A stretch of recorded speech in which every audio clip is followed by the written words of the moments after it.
AGM meeting starts. I know some of you could have come so early without breakfast. You can serve a cup of tea, a cup of coffee, just right behind you. Please feel free to serve a cup of coffee or tea. Secondly, our places of convenience, just on my left, you go through there, move up slightly, you will find the places of convenience, and you're most welcome.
Good morning, ladies and gentlemen.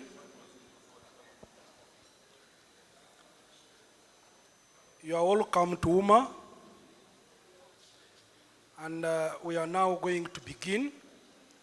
I request that the chair takes his seat, and then we start the meeting. Chair.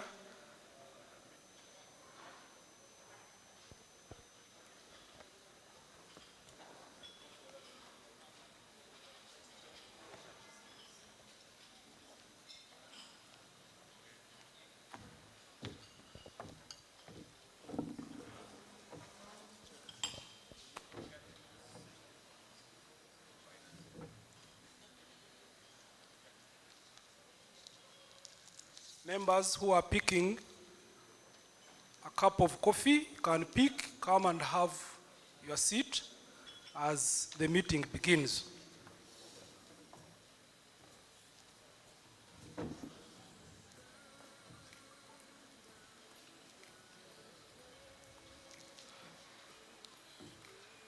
Mr. Chair, sir,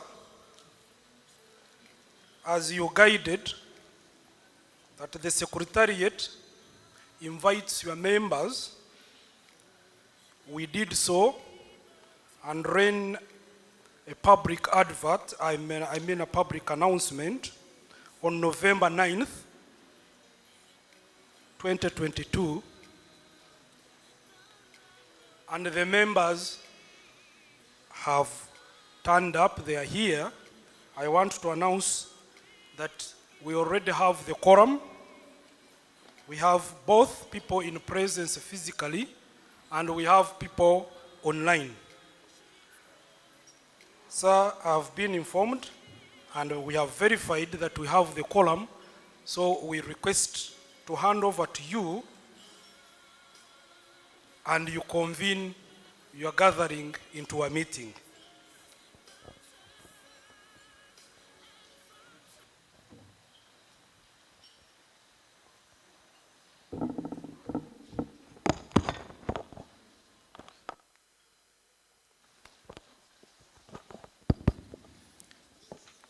Thank you, Edie.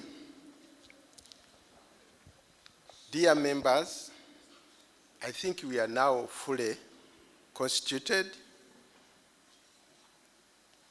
and I would like to announce that the meeting starts. Before us, we have an agenda.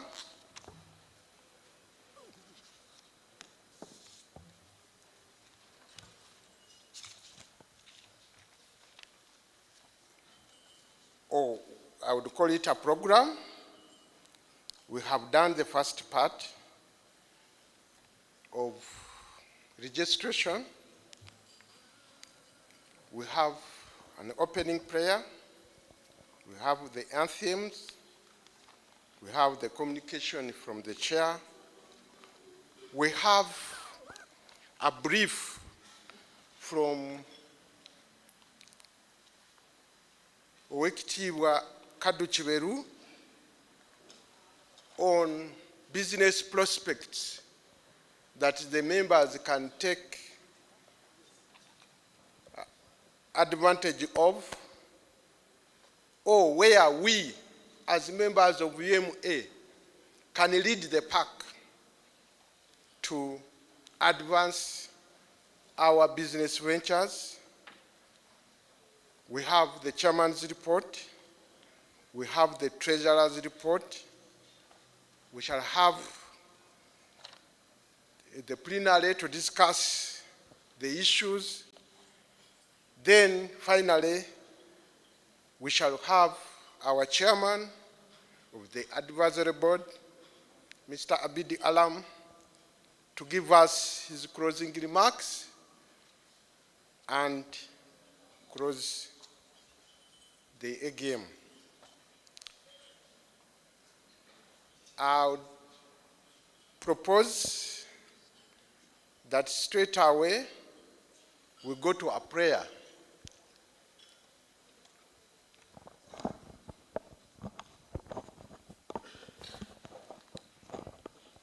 Good morning, ladies and gentlemen. We have the Ummah prayer, so let's join. Let's humble ourselves. God of hope, we thank you for the gift of life. We thank you for the existence and sustainability of the Uganda Manufacturers Association. We praise you for your light that continues to shine on the godly, and because you continue to give us peace amidst the storms. We pray for your guidance to maximize the productivity of Ummah and Uganda at large. We pray that your grace continues to flourish with the association so that we can continue to grow and expand according to your will. We pray that you continue to empower Ummah leadership, the advisory council, the board of directors, and the secretariat to remain on top of issues for the betterment of the manufacturing industry of Uganda and the region at large. Thank you for continuing to bring peace that has steered the association to meet its objectives. In God we pray and believe. Amen.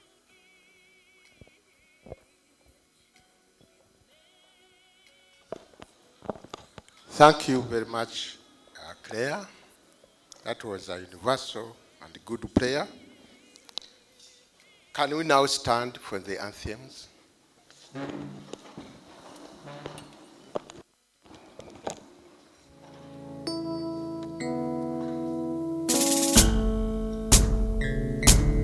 O Uganda, may God uphold thee.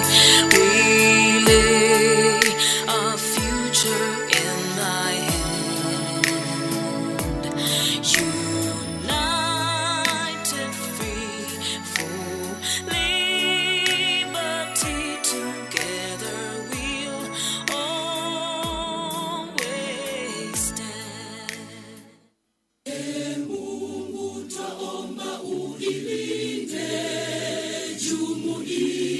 Afrika Mashariki, tuwezeshe kuishi kwa amani, tutimize na malengo yetu. Jumuiya yetu sote tuilinde, tuajibike, tuimarike. Umoja wetu ni nguzo yetu, idumu jumuiya yetu. Uzalendo pia mshikamano viwe msingi wa umoja wetu, na tulinde uhuru na amani, mila zetu na desturi zetu. Jumuiya yetu sote tuilinde, tuajibike, tuimarike. Umoja wetu ni nguzo yetu, idumu jumuiya yetu.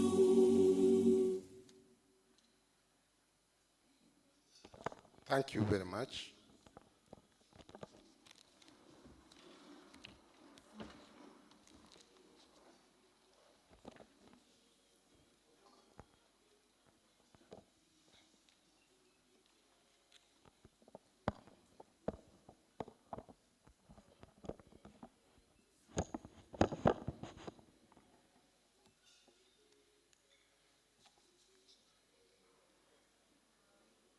Ladies and gentlemen, the next it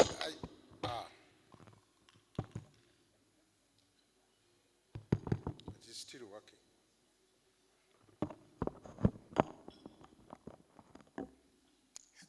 The next item on the agenda is a communication from the chair.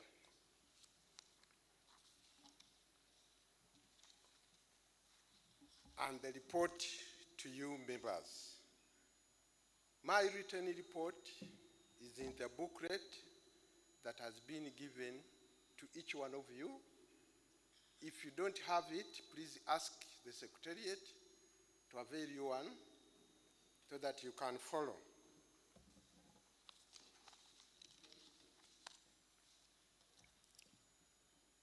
The chairman and members of the advisory board,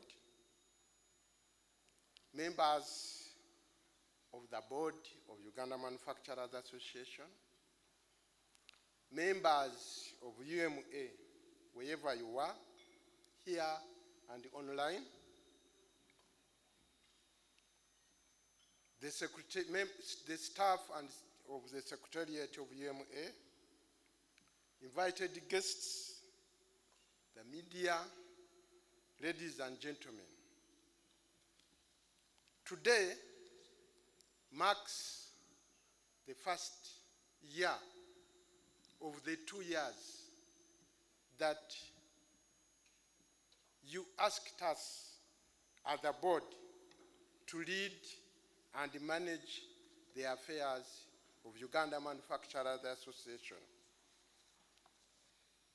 I thank you, particularly members, for the support you have given us through your feedback, through paying your subscription on time, and by assigning us duties and responsibilities wherever you have come to us. I strongly believe that most of you who have come to us have benefited from our work. I thank the advisory board headed by Chairman Abid Alam, Owekitiibwa Kaddu Kiberu, Owekitiibwa Engineer Kalibala,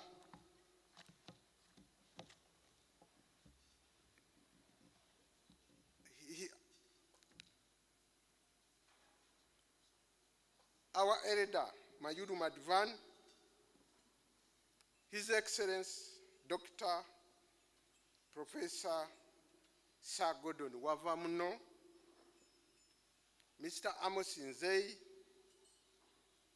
and Madam H.E. Barbara Murwana, who is our immediate past chairman, and most importantly, the wise counsel we have received from our patron, Mr. Aga Sekalala Senior, who always prefers to give me a call and say 1, 2 things. And I appreciate the guidance very much. I thank the Secretariat of UMA, and in absentia, I would like to thank our immediate past Executive Director, Mr. Daniel Birungi, who steered us the most part of the year and guided the board very well. He's not here with us, but please convey my thanks to him. I thank senior management of the Secretariat, middle management. Actually, I have to tell you that I love the way you work. You have been very proactive. You have not had boundaries. And for me, the way you work, I don't want boundaries. That you talk to the chairman, you have to go through X, Y, Z, and then you cannot talk until you get your authority. If it's a burning issue, it is a burning issue. We handle it the way it has come. I thank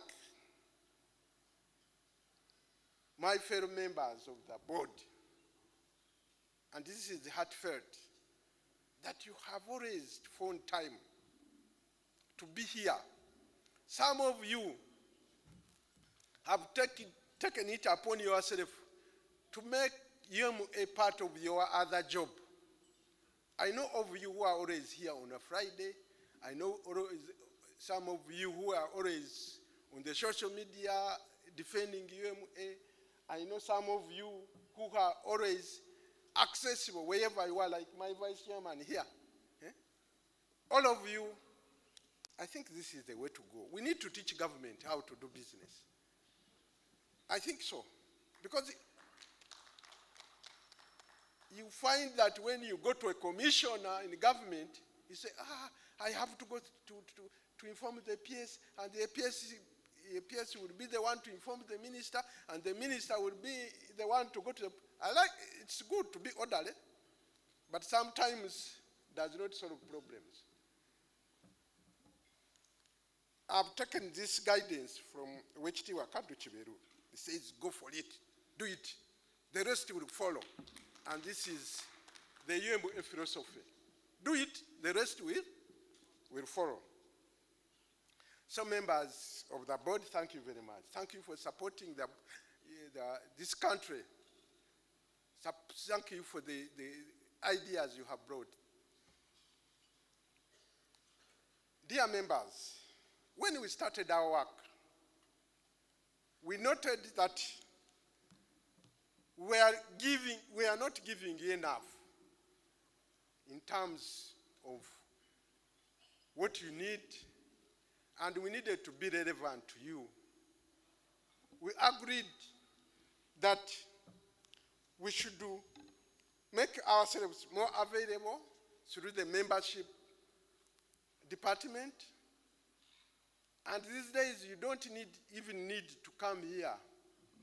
We'll make a call. Go to our website, register what you want to register your complaint. We shall take it up immediately and run with it. This is the new EMA. We know you have problems.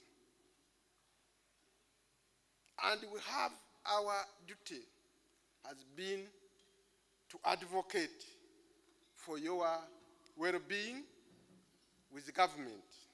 I know of a gentleman here. Director Mubiri, please stand. Before you leave this place, take this gentleman's number. Because he committed to serve you. Take his number, and when you have anything to do with policy, anything to do with the issues that we normally have in business, URA, UNBS, you should run to him. And at EMA, we have taken these issues seriously. In some areas, we have gone to the advisory board and asked them, sir, I know you are busy. I know you are in your retirement, but can't you come and fill up here so that, because when they hear your voice, they will listen. The ministers are your age. You went to school with the ministers and the other government officials. Please come and fill up this. This is what we've done with the Engineer Kalibala. We have sent him to UNBS. And he has not gone there to advocate for transformers. No. No. He has gone there to advocate for your issues. So, through policy, we have done quite a number of engagements. We have met the president several times. We met him in Ntungamo. Yes, on Monday and Tuesday, I was in Chobe, meeting him on the same issues of import substitution, duties on our raw materials, IFRIS, which is threatening to drive us out of business, the issues of reworking the ledgers of people for 10 years. Yet every year they have been coming to you and giving you ticks. This year you okay. The other year you okay. The other year you okay. And after 10 years, they rework the ledger and come to you. You have so much to pay. Why? Why have, for all the years, you have been telling me that I'm compliant, and now you come to me to tell me that I have so much to pay? I know all of you seated here have these problems, but you are working. The other day at Chobe, we agreed that we make a committee comprised of trade, finance, UMA, and URA, so that we resolve these issues. So if you have such issues, I told you to pick the number. Thank you very much. We have met on issues of power. For 5 years, we are promised that we are going to get 5 cents per kilowatt hour. And we have been waiting. In some areas, they tell me it has come, but to you, the pioneers, who found yourself building a factory in Kawempe, another one in Busunju, another one in Ruero, you have not seen any bit of this. And they are telling us that to benefit from this, government has to purchase power in bulk and drop there. So you, the pioneer, you may have to wait a little bit. But we are working. We are twitching the law. We have very able people here who are going to twitch the law and get us to benefit from this. We have been handling the issues of steel. Steel has too many issues. That we have the biggest import bill in Uganda. We import close to $1 billion. And yet, yet we have the highest quality iron ore in Rwanda. We have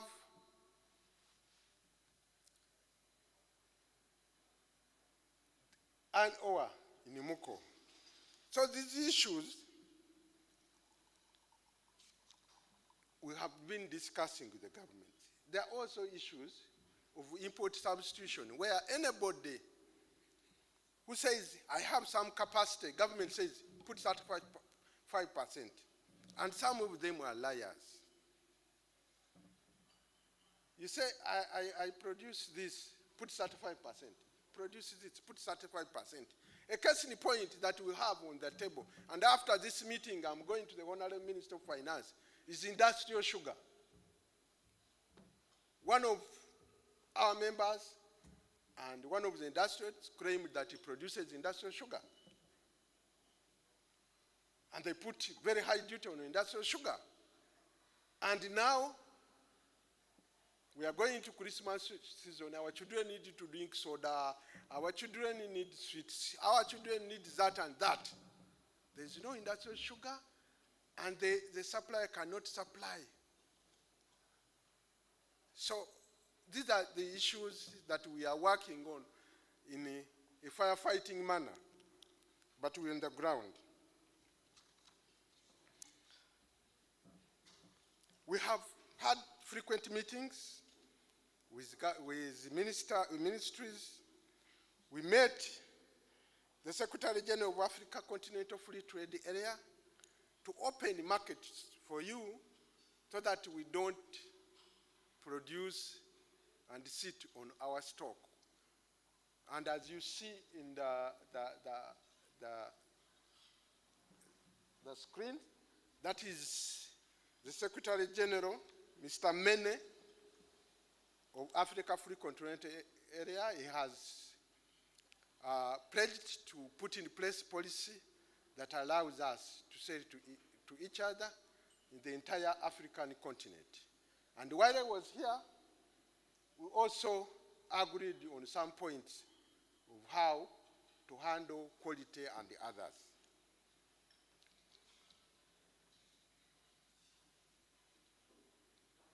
We have had frequent meetings with our parent ministry, Ministry of Trade, Industry, Cooperative and Tourism, and they are supporting us. In fact, when we started, we are not on the same page with our parent ministry, and we are wondering, the Minister of Trade is one of our own. Why are we not? But I think it was his strategy. He has aligned the policy, and now is one of the drivers of industry. And those of you who are here who can get to Honorable Francis Mwebeza, please thank him for us.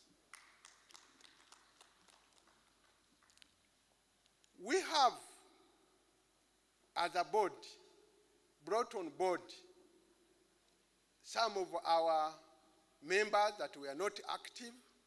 We brought on board the Chinese community. Through my brother Henry Zhang is not here.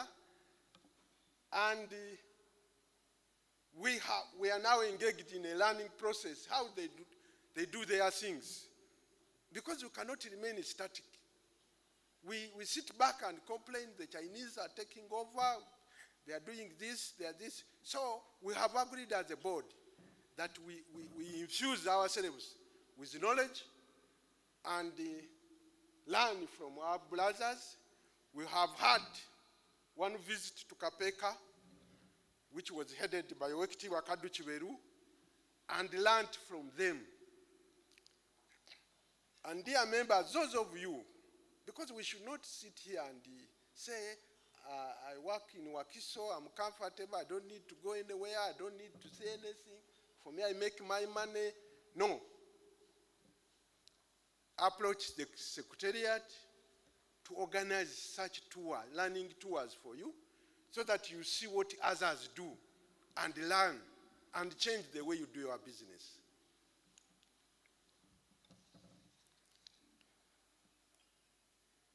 On the board side, we inducted the board, and now all our board members are top-notch. They know what to do. They know.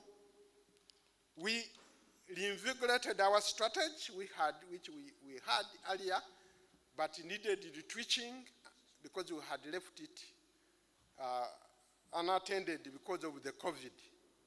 Now we are on top of the agenda. The board established committees. So far we have about 8 committees, and the committees are on the ground working. So we have one particular committee. In addition to the policy committee, we have one particular committee that handles membership, the membership committee. Please make use of it. And we have set up sector committees. If you are in sugar, we have sugar committee. If you are in textile, we have textile and etc. If you are in steel, we have steel. So make use of these committees to resolve your issues. And the secretariat should write to you a general information telling you the members of this committee and the chairman and how it works.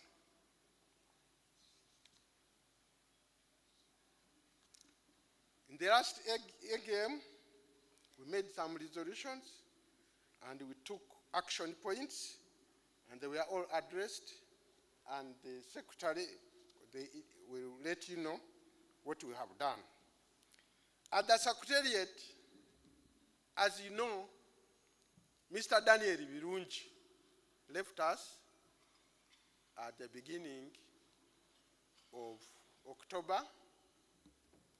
He went for further studies. He wanted to become a doctor. I think he noticed that to play in this space, you need a doctor. And that's what he confessed. That, ladies and gentlemen, I need to retool myself. I need to become a doctor so that I can effectively play in this space. So we said, so what do we do?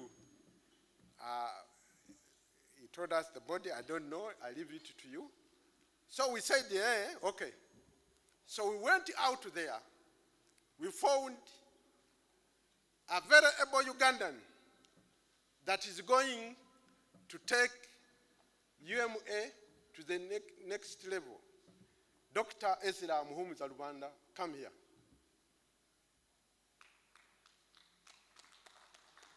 Because the other one left us because he wanted to become a doctor. We said, yeah, let's get a doctor. And the Dr. Ezra Muhumu Zalubanda comes with a host of knowledge in policy. He's a policeman. Comes with a host of knowledge in running membership organizations. And by the time you leave here, take his numbers well. He will be able to deliver. The second thing we are doing, we are reinforcing him with another director of policy who should be on board soon, so that your issues can be effectively handled. Ladies and gentlemen, for 2 years during COVID, we did not have any economic activities. And some of the activities UMA is known for is holding trade fairs. We didn't have any trade fair. We could not put people in this hall to make money. We could not do anything. Guess how we survived? Do you know? Do you know how we survived the 2 years?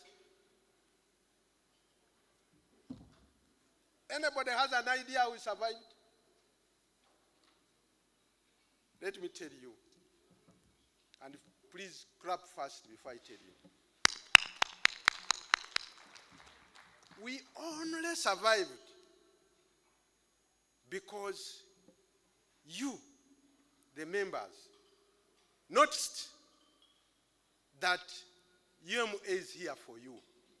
And you paid your membership fees on time, all the time. And even when we have written it to you or not, you have paid. And I will ever be grateful to you for patronizing your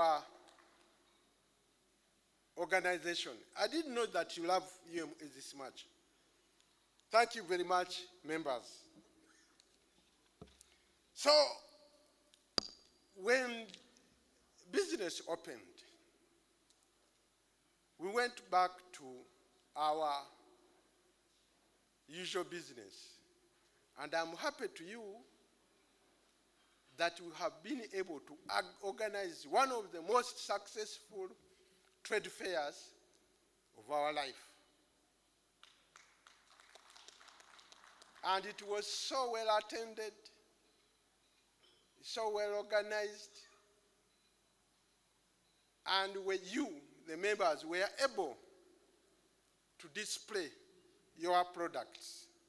I know some of you had done a lot of innovation through COVID, and we saw a lot of new innovations coming up. So this was a very good gesture, and we are sure going forward, we are going to maintain the momentum because we had over 100 companies coming to exhibit, both local and foreign.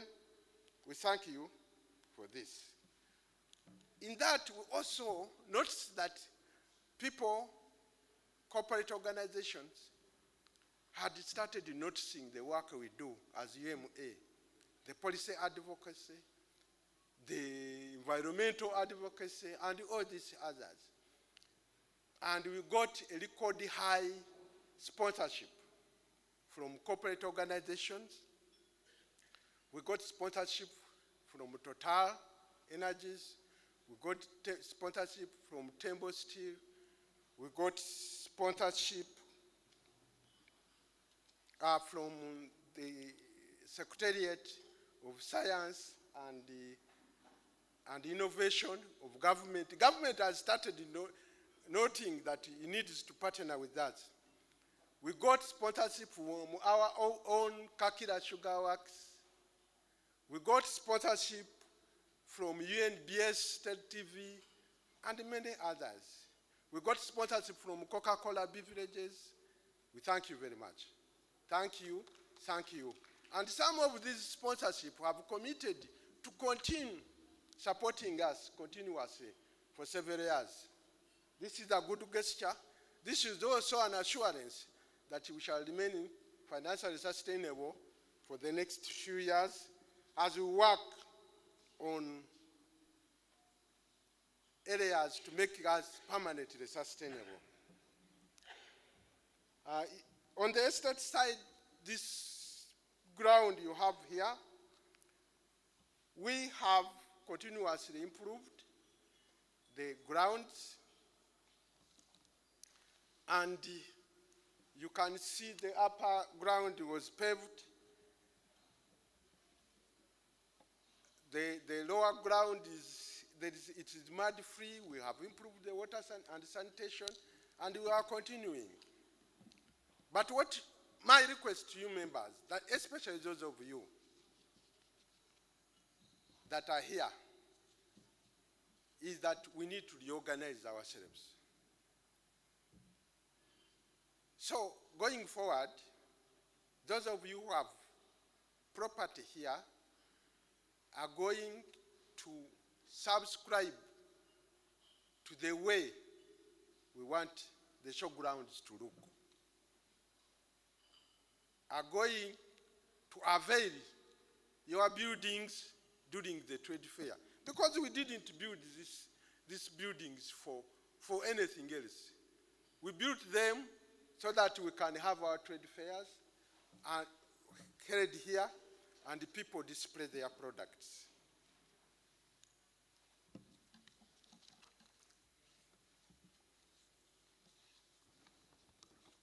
So we are working on the documentation. We are working on teaching your subleases. We are working on making you compliant. We are getting organized. We are naming the roads so that when you come here, you know which road you are. And the next trade fair will even be better because we want to zone. If I come here to see electronics, I know where to go. If I come here to see steel, I know to. If I come here to eat, I know where the restaurants are, and I'll find it with ease. That will make the trade fairs more. I'm having a discussion with our elders on how, from here, where do we go? Because we are definitely growing. We want. Did any of you visit the Dubai Expo? Has any of you been to Canton Fair and others? We should be the first one in Africa to do these things. We are the Pearl of Africa. And we are working with our elders to get these things done.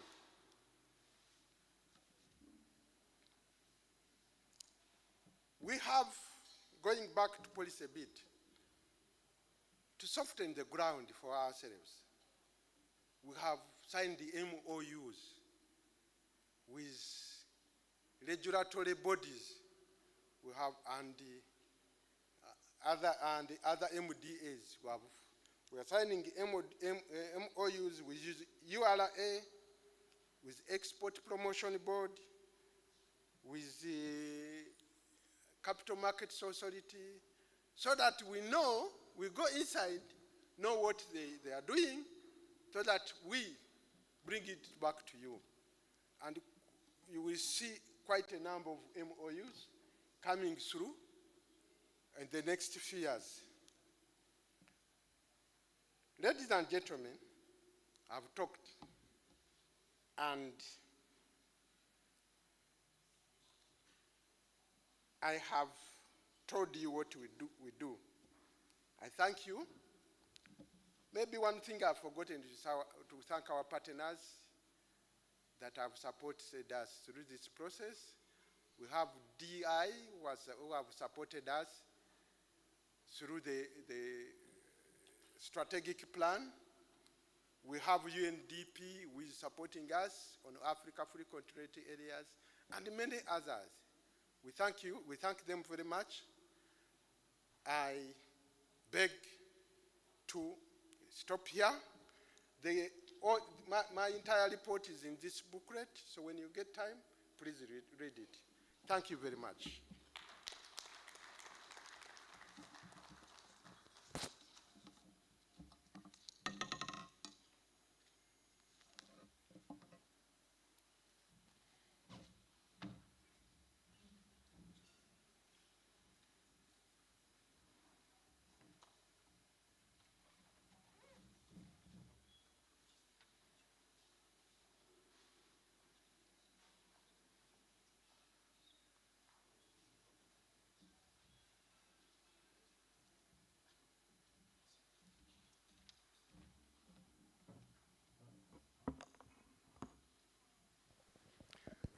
We are going to switch the program a little bit, and I would like to ask the treasurer to present his report to the members. Thank you very much.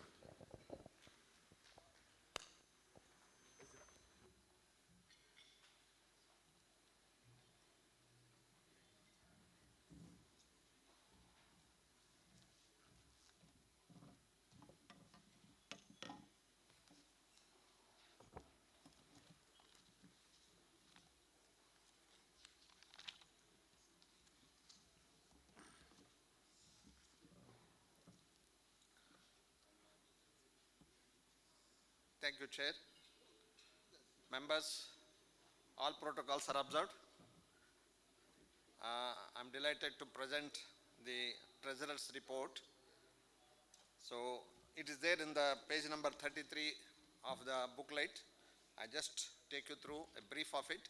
If you need more information, I also have the full details. I can also brief whatever you have any questions on that. A strong association requires strong financial backing to enable it effectively implement agreed strategies. Just I want to take you back 3 years back. We were in a much behind in our obligations to the financial institutions, especially we are not able to pay several months of PAYE, NSSF and all. Today we are proud to say that we are on the dot meeting the obligations. So as a lot of transformation has happened. So that's a financial backing has enabled. Over the year, board embarked on enhancing and streamlining UMA's financial sustainability through the following avenues. As Chairman said that we didn't have the trade fair last 2 years due to COVID, 2020 and 2021. We are lucky enough, 22, we could able to host this trade fair, which was a very successful one. Sorry. The revenue collected was from exhibition space, rentals, gate entrance fees, sale of extra exhibitors, resident courts, registration fees, trade fair catalog advertisements, and UGTF sponsorships. Chair is also mentioned, this is the time we got the highest sponsorship ever in the trade fair. So the chair is already thanked on behalf of the finance committee, our chair and the members. So I want to thank all those sponsors who helped to make this surplus budget on this trade fair.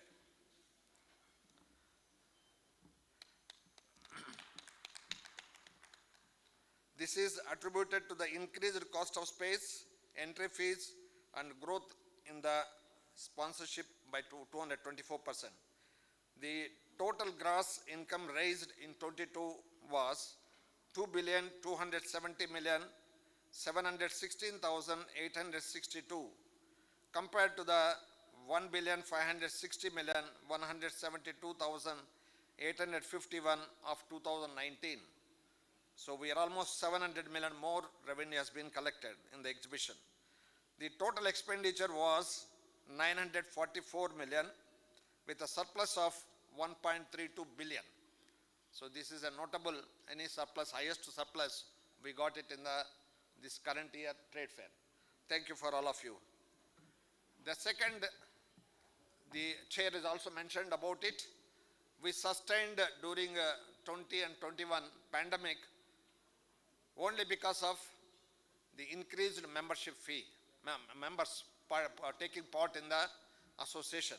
So thank all of you to becoming the members of the association.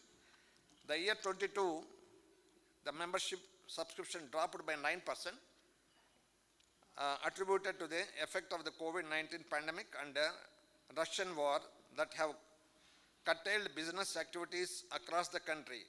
On a lighter note, we have registered a total of 101 new members as a result of the increased relevance of the UMA. Below is a trend of the number of paid up members per category. I just want to give a small highlight on the membership fee at this stage. So just for information, in 2020, our membership fees was collected was 947 million. This was also highest during the COVID period compared to 2019. And 2021, this has gone up to 1.371 billion.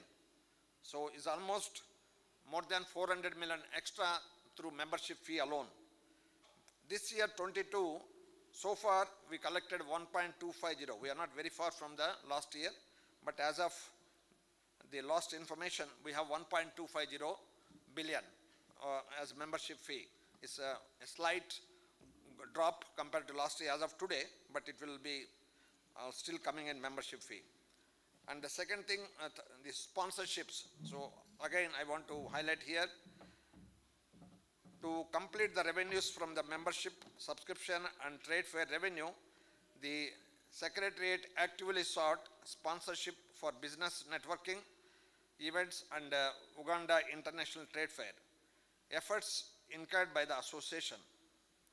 Efforts in this regard were particularly targeted at events such as networking luncheons, international trade fair with 224% growth in sponsorship over the year 2019. The progress made thus far in securing financial sustainability of the association would not have been possible without building blocks set in place by the board.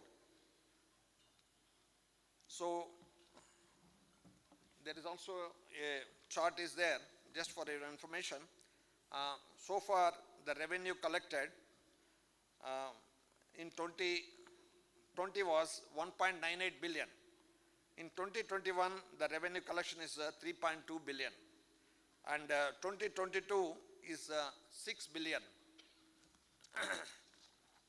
The expenditure side, there has been an increase in the total expenditure, so that's not part of this booklet, but I'm just reading out some synopsis for the members' understanding. Administration expenses are up from 1.6 billion in 2020 to 2.1 billion in 2022. The operating expenses have also from 257 million in 2021 to 1.2 billion in 2022. The major driver of this was the hosting of the trade fair, which has incurred 920 million. The increasing number of projects has also nearly doubled the training, marketing and promotion expenditure of 1.1 billion from Uganda shilling 551 million. This additional is basically on the projects. Chairman also mentioned there are several projects. So one more also I can add is a ready to work project. So a lot of employment has been created. So if I want to say the money collected to project this year is 1.294 billion. Projects has given us this money and out of that we spent around 1.1 billion for the projects. Profitability and financial performance. I'm happy to announce our largest surplus ever in 22. The association has managed an unaudited surplus of 1.5 billion. So we are now cash rich of 1.5 billion in our banks as of now. This is compared to 252 million in 2021 and a deficit of 667 million in 2020. So we made a loss of 667 million in the COVID year of 2020. We come out a bit in 21 with 252 million, but as of now, unaudited accounts, we are at 1.5 billion profit. So net working capital also increased from 420 million in 2021 to 1.66 billion. We have also seen a four-fold increase in our return on assets from 1% in 21 to 4% in 22. Okay, I don't want to read through many other routine things. So otherwise, I'm happy to announce that we are streamlining in our treasury side, and finance committee is really working on towards that achieve the enough funds available for meeting the expenses of the UMA and ensure that all the government obligations are met on time and meet all the expenses. Chair, I submit. Thank you.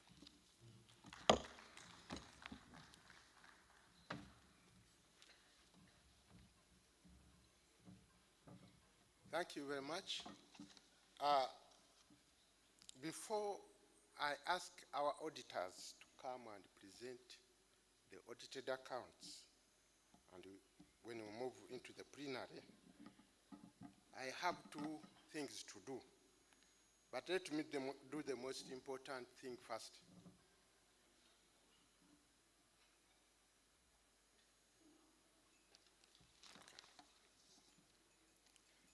I would like to recognize the presence of Mr.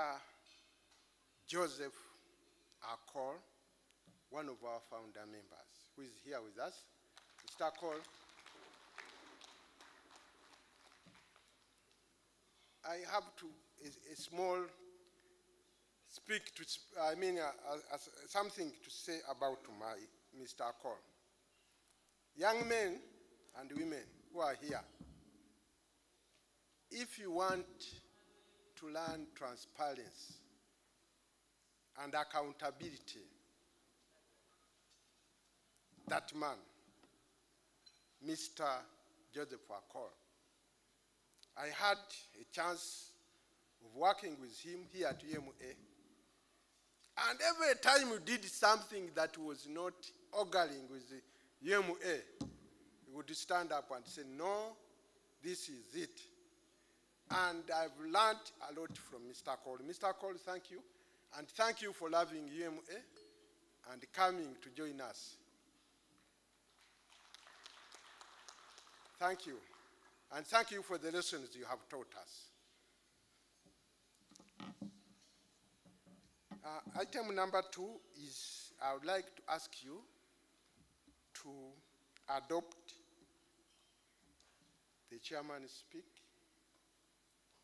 and the treasurer's speak. I don't know whether we should do, let's not mix. First, the chairman's speak. Anybody? Thank you. Anybody to second? Yes, sir. Point of order. Before you adopt, why can't we ask members if there is any reaction from what you heard from our chairman and comments? Okay. Then thereafter, We can adopt. Well guided, sir. We are going to move into the plenary, but before we move into the plenary, let's hear the auditors, and then we discuss, and then we shall go back and adopt the reports. KPMG, you're here. Come on, present the audited account.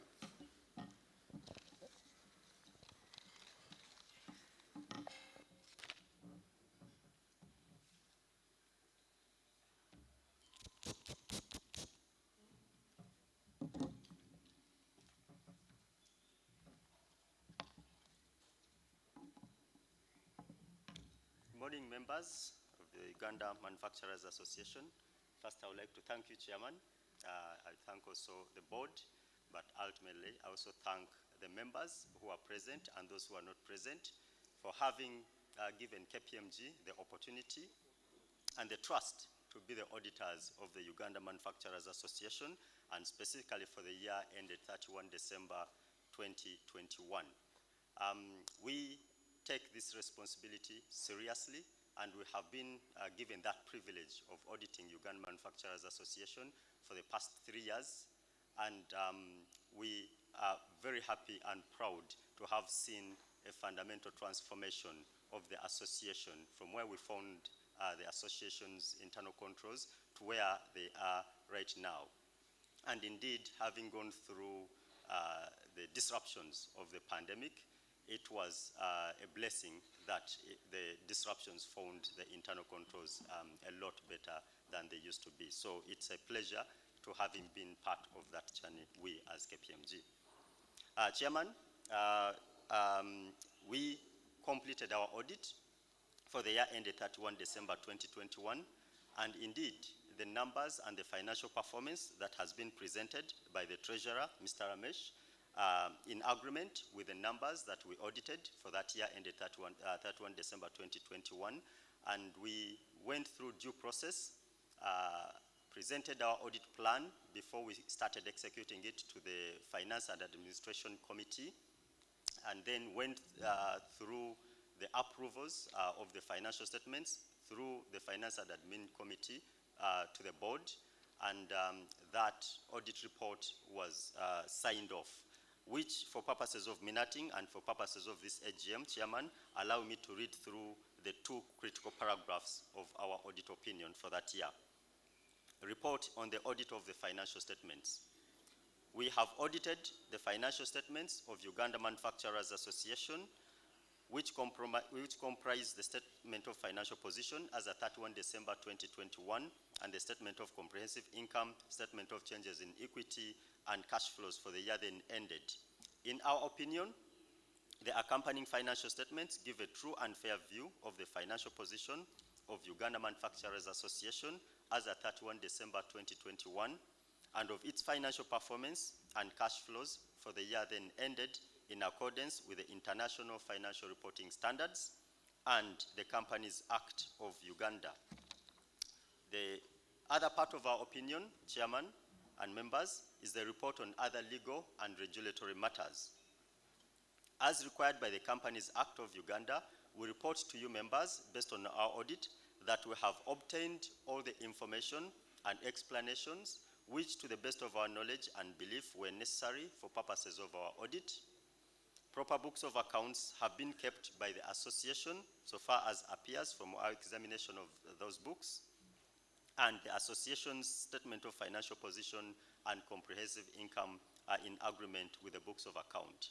Chairman and members, that is the opinion that we issued on the 29th of July 2022, having gone through due process and approvals through the board of the financial statements which have been presented by the treasurer. I personally was the audit partner in charge of the assignment on behalf of KPMG, and I signed that report on the 29th of July 2022. I thank you, and that's the end of my presentation, Chairman.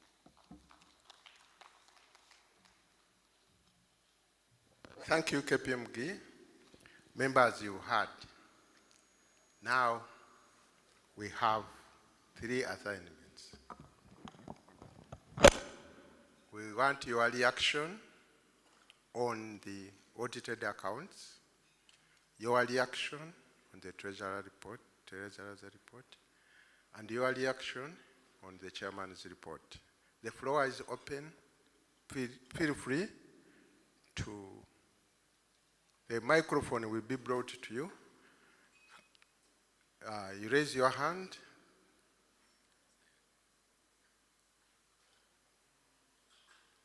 So that you can contribute. Floor is open, ladies and gentlemen.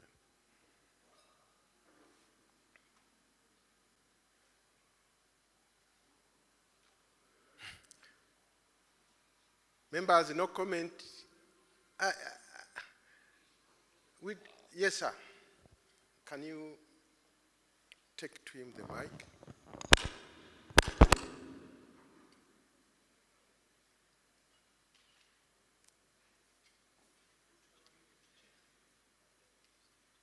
The base is there.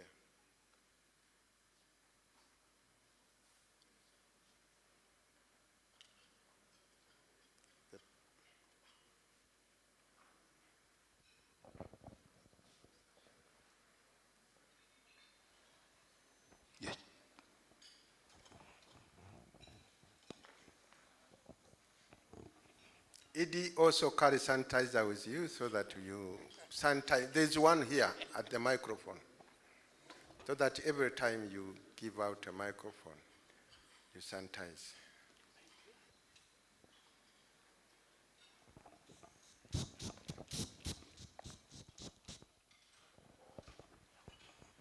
Okay.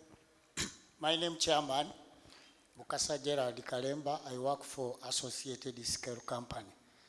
And it so happened that we who have factories outside Kampala, according to what you said, in terms of electricity tariffs, what is there for us to be rejuvenated like those ones who are in city Kampala?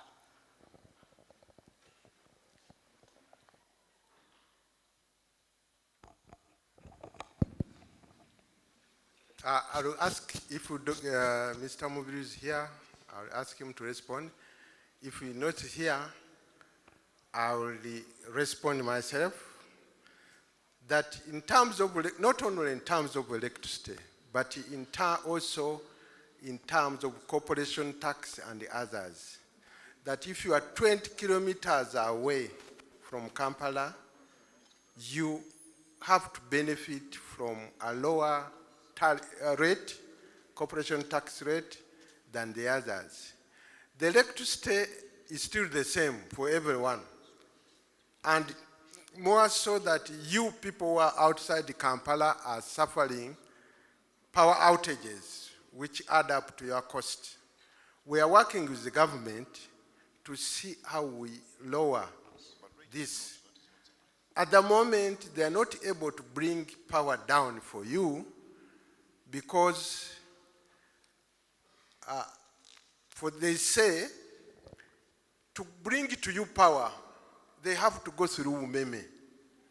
And they have an agreement with Umeme that they charge a given tariff for them to recover their investment.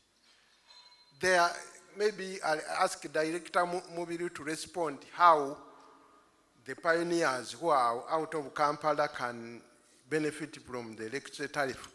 But what I know now, that you have to wait a little bit until about 2024, 2025, when the current member agreement is renegotiated and tariffs can be brought down for you.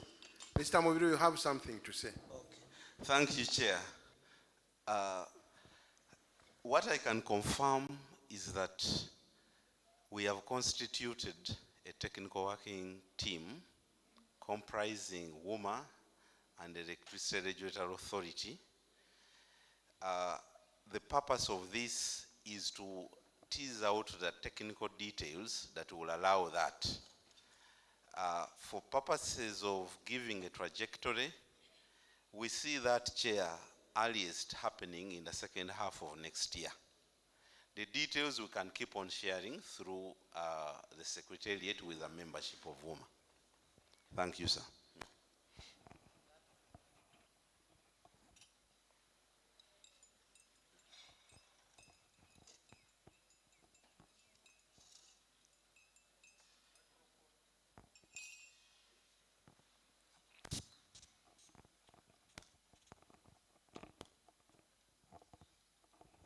Sir, I think you guided, that is even better than mine, that something may come midway. But ultimately, the other one has. We are putting pressure. Yeah.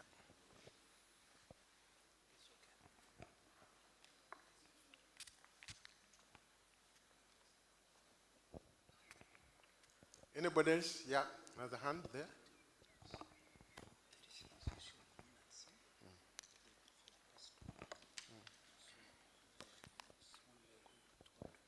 Yes, thank you, Chairman and members. I am Innocent Ndongutse from Winifred Fashion Designers. For us, we are into garmenting. Now, you talked about the textile committee. Okay, but you... And my issue is more to do with those fabrics we use that are imported. Because in my opinion and experience, the factories we have here, I know members are here, lack on variety and lack on quality vis-a-vis the market dynamics that we have.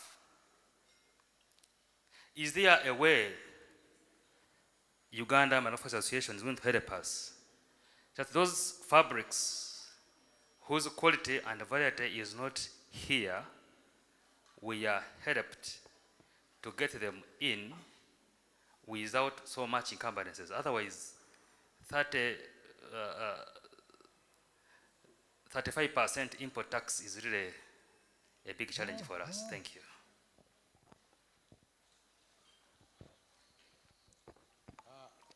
I think in the same light, I'll ask my director, Mr. Mubiru,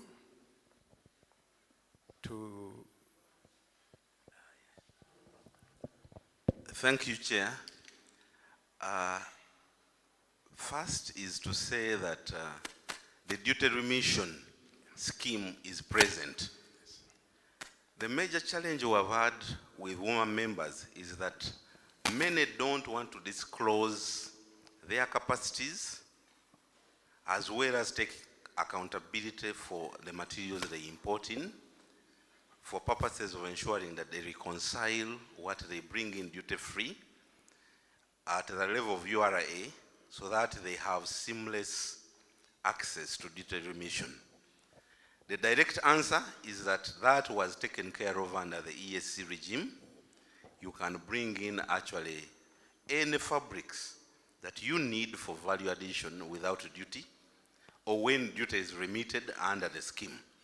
But the responsibility then is that you have to account for what you produce out of those fabrics at URA. Now, the catch-22 is at that point. We have popularized this, and people continue raising the same issue, yet actually, by law, it is not only a Uganda issue. At an ESC level, we have that window.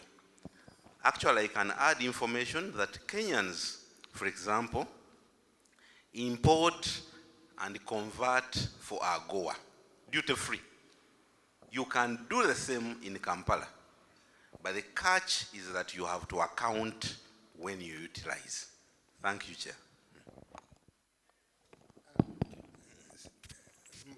My member, to put it further, what Director Mubiru is saying, that if there is something that you cannot access locally and you need it to use it in your production, every year there is a window by Uganda Revenue Authority that invites us to apply for duty remission. And when you apply for duty remission, you say this fabric, tariff number so and so, I use it to produce this. It is not available in the country. And you also have to state the quantity you are going to import in the year. Then when you will be granted, after looking around and they said that true, this fabric is not available, you'll be granted a quantity to produce. So the quantity you produce, you use, you import, you have to account for it. It's like putting something in a bonded warehouse and taking it out. So you can, in the numbers I told you to take the executive director, because every time, maybe we have to improve on our communication to members so that we do it in a way, because most of our communication comes from communication. So we are going to twitch to see, because if so much information comes to you, sometimes you may forget to do what? You may not take it seriously, but this information comes to you every year of duty remission. And if you don't know how to do it, come to EMA. They will guide you. We have a whole department that will help you to apply and tell you your obligations. Thank you very much. Yes, Director Kabeho.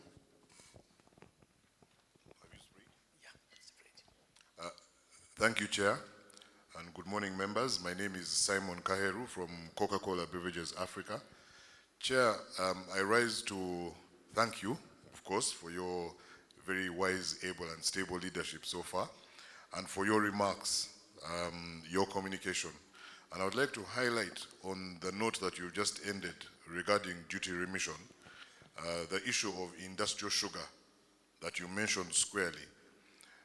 And I want members here to appreciate the work that UMA has done to help the users of industrial sugar, ourselves, the bottlers of soft drinks, some alcoholic products, confectioners, because we have faced this challenge for a year now, one whole year of facing disruptions to production because of government policy changes that are ill-advised. And for the member of textiles, I want to highlight that we must use UMA as much as possible to go to the government in order to realign the way the government does things. Every time we try to do things on our own as individual companies, it is increasingly difficult because we all have different interests at some points. As you mentioned, the supplier of industrial sugar, potential supplier, is a member of UMA. The users of industrial sugar are also members of UMA. We found ourselves in government corridors engaged in fights, which fights were not helping our production or bottom line. If we had had the conversations here at UMA, we would have gone to the government together to advise government about how to pursue their policy correctly. I am happy that today we are arriving at that point. In fact, Chair, I thank you for the sitting arrangement because the chair of the Uganda Sugar Manufacturers Association is here. So we have been whispering. I apologize for talking while you were talking, but we have been whispering to sort issues out. This is the power of UMA. We come together here so that all manufacturing benefits and also so that we guide Uganda, we guide the government.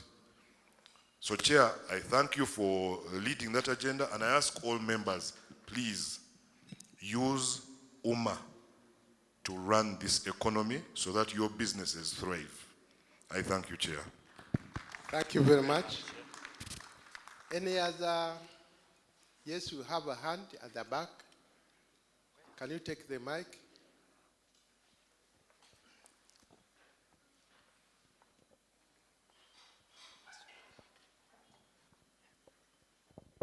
Thank you very much. My name is Muhweriza Jacqueline and I work with Belazuri. It's a startup manufacturing color cosmetics for the first time in East Africa and skincare.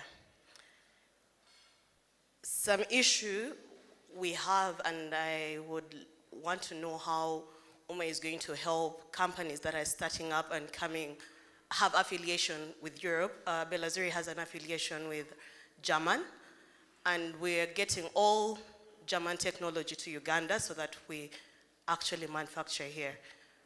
So we've not been helped as much on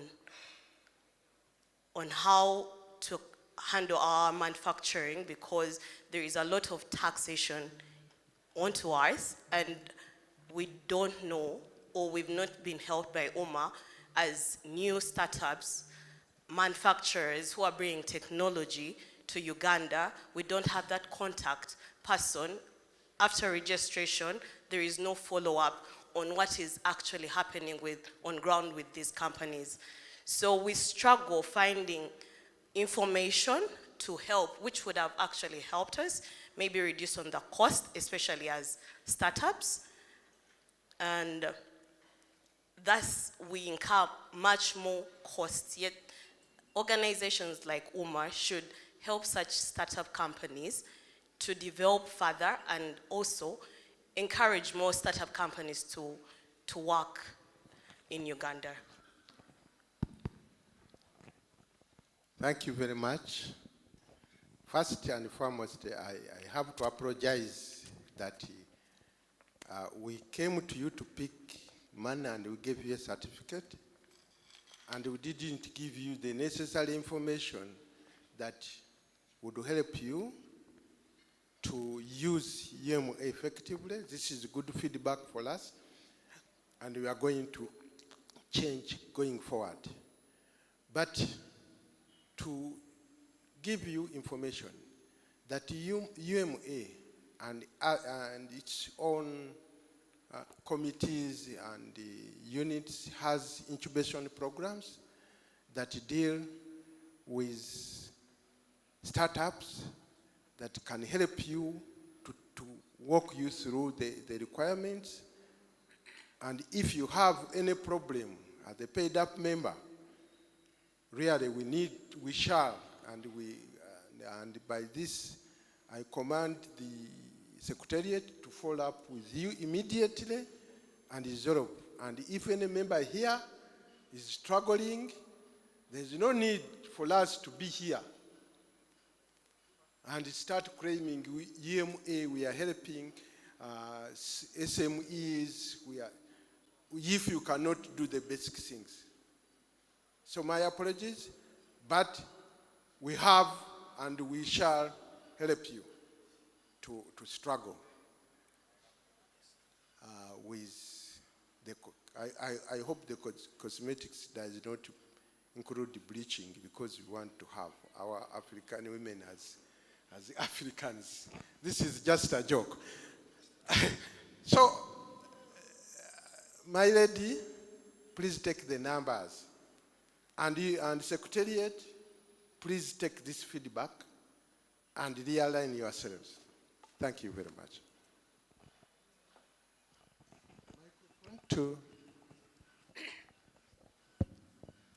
Thank you, Chairman. I'm David Bukenya, a Managing Director, Content Designers. On behalf of UMA, I've always handled your international exhibitors. In this last trade fair, I handled Taiwan. It was a big team of investors.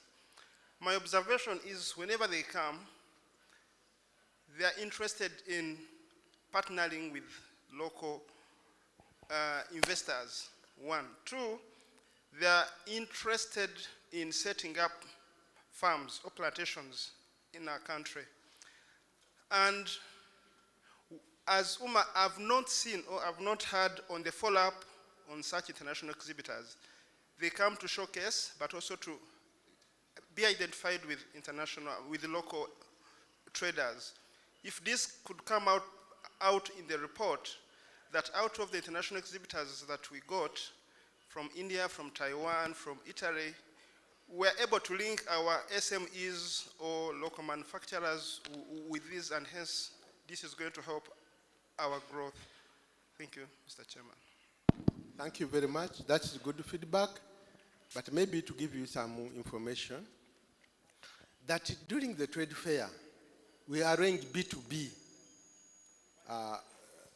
business-to-business forums, and we expect, and we also put in those meetings our staff, and we also expect that the B2B are the ones to result into partnerships, into working together, into supplies. Talking about Taiwan, I was one of the beneficiaries of the Taiwan delegation. The delegation that is now based in Somaliland, we are working on providing some of the things that they were getting from Somaliland, from Uganda. I have the working relationship with Longoya, which is a Taiwanese company, and was also at the exhibition, and we have done quite a lot of work after the exhibition. So maybe what we need is a tracking system to track these things, because like for me, maybe my board doesn't know that I'm working with Taiwan because of the B2B we had.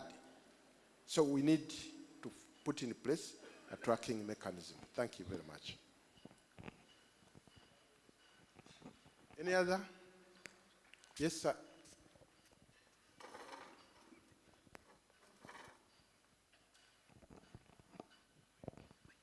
Thank you, Chairman. James Kalibala. I'm a member of the Advisory Council, former chairman. I manufacture transformers.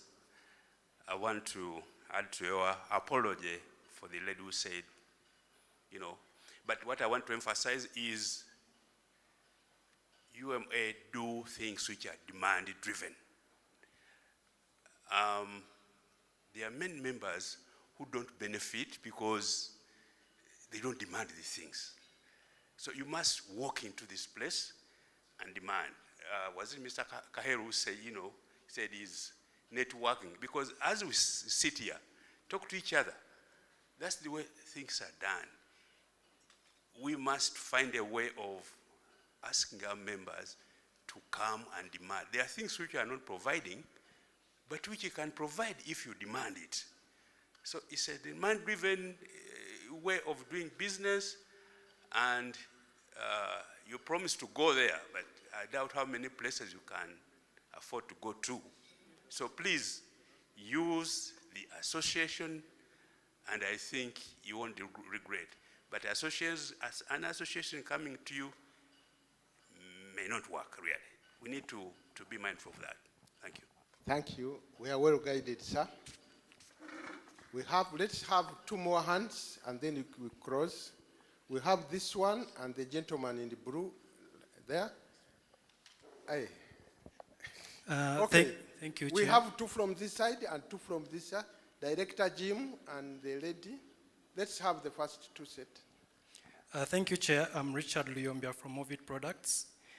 Chair, there's something I wanted to find out from you if it has reached your desk, issue concerning excise duty on cosmetics, particularly the administration of excise duty, particularly in harmonization of, let me read this statement here because this is a message from we got internally.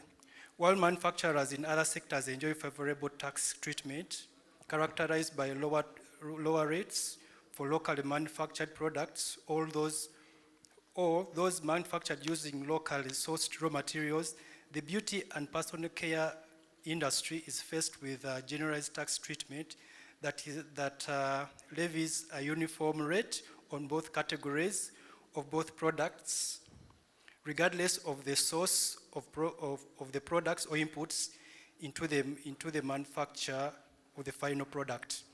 This regards excise duty harmonization. Briefly, the question is why is the beauty and personal care industry has a different rate from the others in terms of taxation of raw materials? I hope you have. I just want to find out if that reached your desk.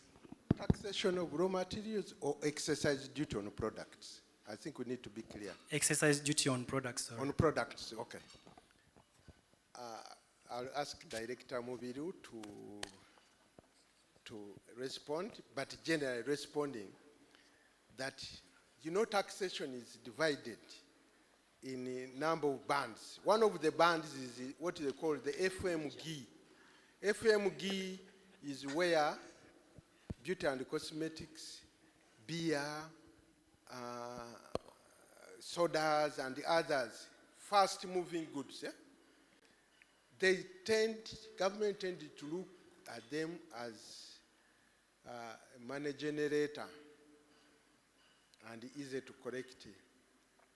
What we have to advocate for is not the exercise duty, but the rate. Director Mbiru. Thank you, Chair. These and other concerns were picked, I remember very well, during the trade fair when we interacted with the Minister of Finance at the sidelines of the trade fair. And the confirmation we have had from government is that they are willing to revisit this. You will recall that we had the Director Economic Policy with us here. And one of the things that we're already running with is actually this excise duty, not only for cosmetics, but also for other items, because it has been distortive. Chair, what I can commit is that it will be revisited, but unfortunately only during the 2023-24 budget, because no such changes can be done mid over the financial years. But we have taken note, and what we could say is to keep on really sharing information, because information has been seen to be the greatest tool that we have as WUMA to better advocate for members. Thank you. Can we move the blue, the gentleman? It is me. No, okay. Do, and then we go to the other gentleman. Yeah, mine is a comment, Mr. Chairman. Yeah. You thanked the staff, and we came from far to reach this stage of good performance. Yes.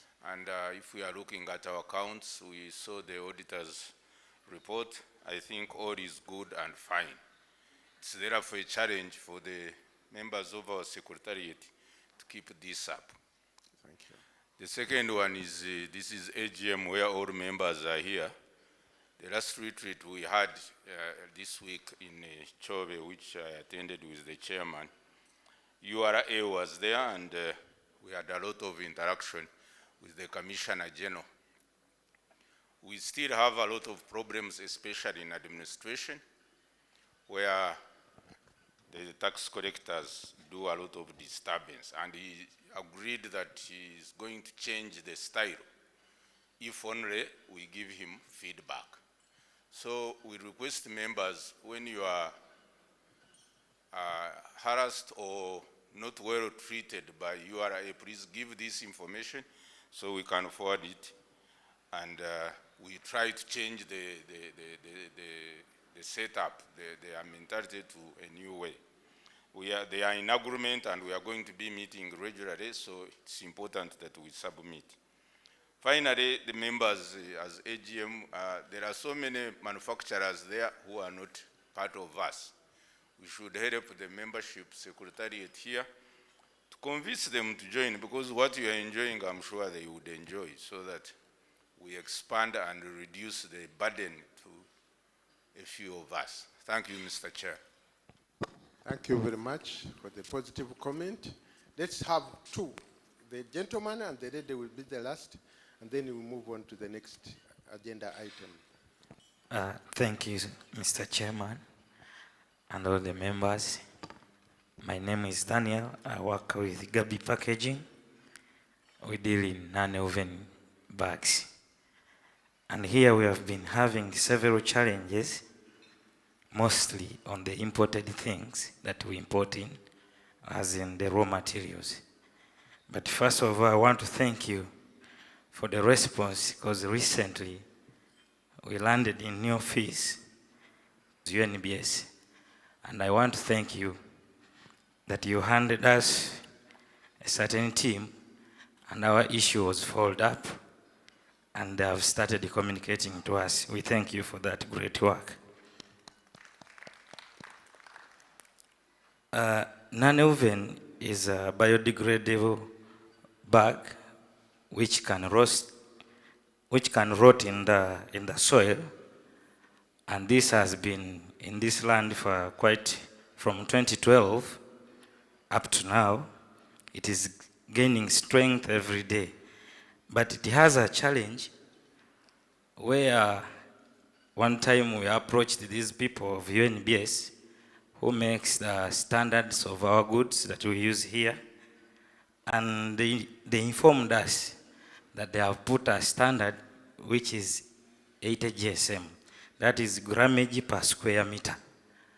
And this thing, if you look at it, it is too heavy. One time I was in Tanzania and they passed 70 GSM. As I talk, like 2 years, there are like 50 companies which have closed up because they cannot run the business with that grammage. But the same thing has come here as well. When we approached them, they said, we passed this standard. We asked them, did you consult from the manufacturers of this? Or did you consult from people who are making this? They said, no. So here I bring a question or a point of concern. How can we be helped in this, that the standard can be revised? That is my question. Thank you. Fortunately, Uganda Manufacturers Association is very well organized in sectors. We have a sector that handles your business. I'm sure you know that there is a packaging, I don't know the full name, sector, that through them, then you come to us together. Because the challenge we have to deal with individual companies, not through the sector, is when you come here, you give us one story. Your competition comes, you are in the same sector. So we agreed that you resolve the issue down. For now, I request you to contact the Secretariat, who will guide you and convene the sector meeting. Then you agree on the kind of standards that you want. You also reference with regional and international standards, and then get back to UNBS. Fortunately, one of our elders, as I told you, sits on the UNS board, and is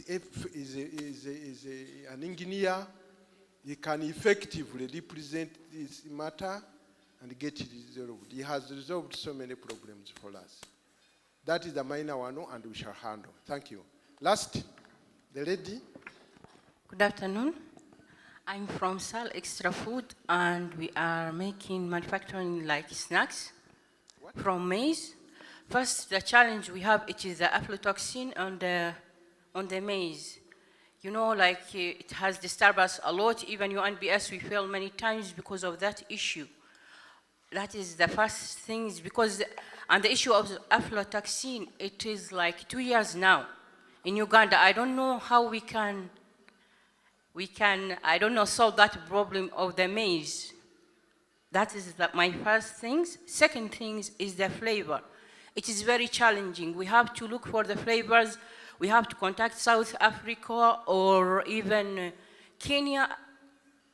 My request is why we don't have here at least an agent for flavoring, like for the chicken barbecue. You know what I mean about. It is very challenging. You have to wait 3 months until the ship bring your flavoring to make your snacks ready.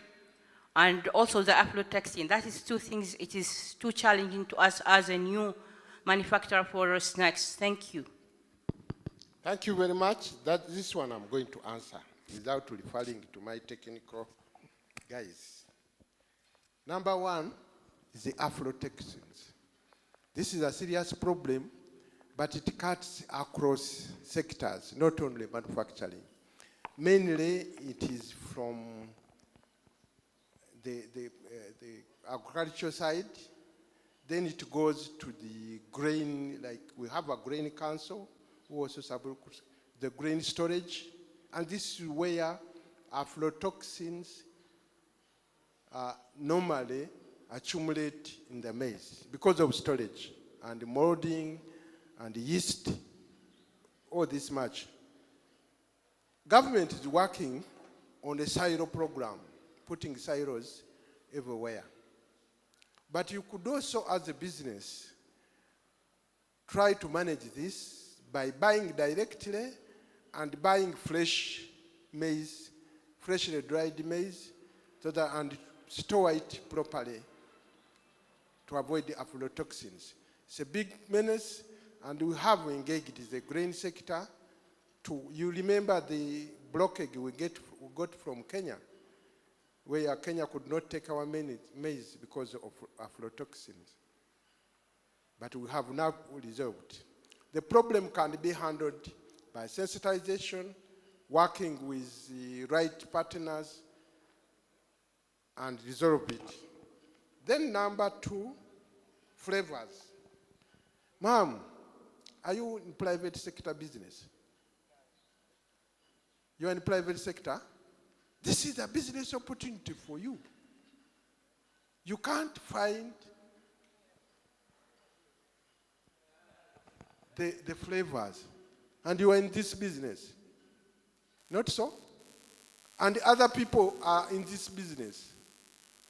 Take this as a business opportunity and benefit from it by being the first supplier of flavors in Uganda, because you understand the market, you are consuming it. If you want to partner with someone, come to EMI. We shall identify a partner for you. This is a business opportunity for us. It is not a problem. It's not. Take it up in that regard. Thank you very much.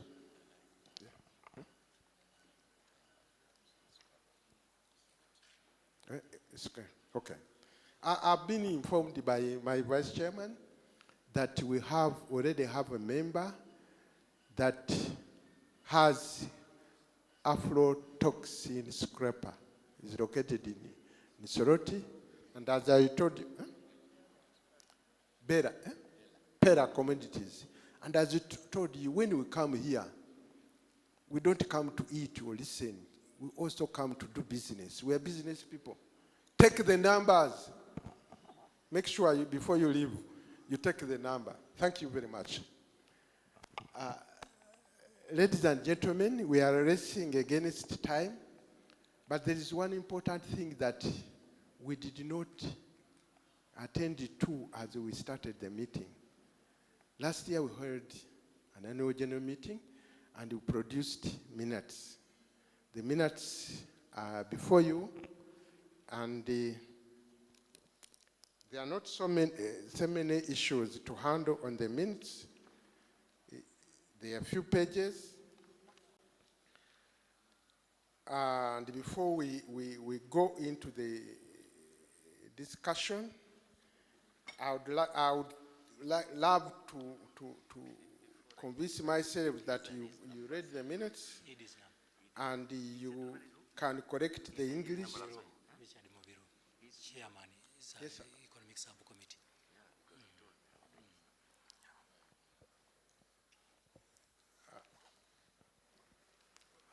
Mr. Nkutu, when the chairman is talking, he's the one talking.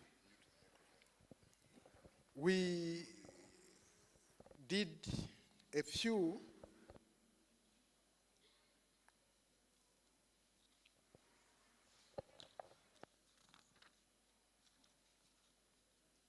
I request that the Secretariat guides us on the resolutions we had, which I see on minute 8, 2021, amendment of the Memorandum of Association, paragraph 8 of the Memorandum of Association was amended to ensure regulatory compliance by inserting Uganda shillings 100,000 at the amount guaranteed by each member. Our secretary is here. Can you take us through the resolutions? Thank you very much, Mr. Chair, and the meeting at large. As indicated on page 10 of the minutes, we had discussed at the last meeting certain pertinent amendments that needed to be made to the Memorandum of Association and Articles of Association in order to ensure that we are compliant with the Companies Act. If you look at minute 8, this related to the fact that much as UMA is an organization that is limited by guarantee, our previous Memorandum of Association had not stated the amount that each member pledged to contribute as a guarantee to the association. And so we had passed a resolution changing that by including the figure of 100,000 shillings. That resolution passed and the relevant notification was given to the company's registry. And then moving on to minute 9, there were certain amendments that were proposed and passed by the members in relation to updating the Articles of Association.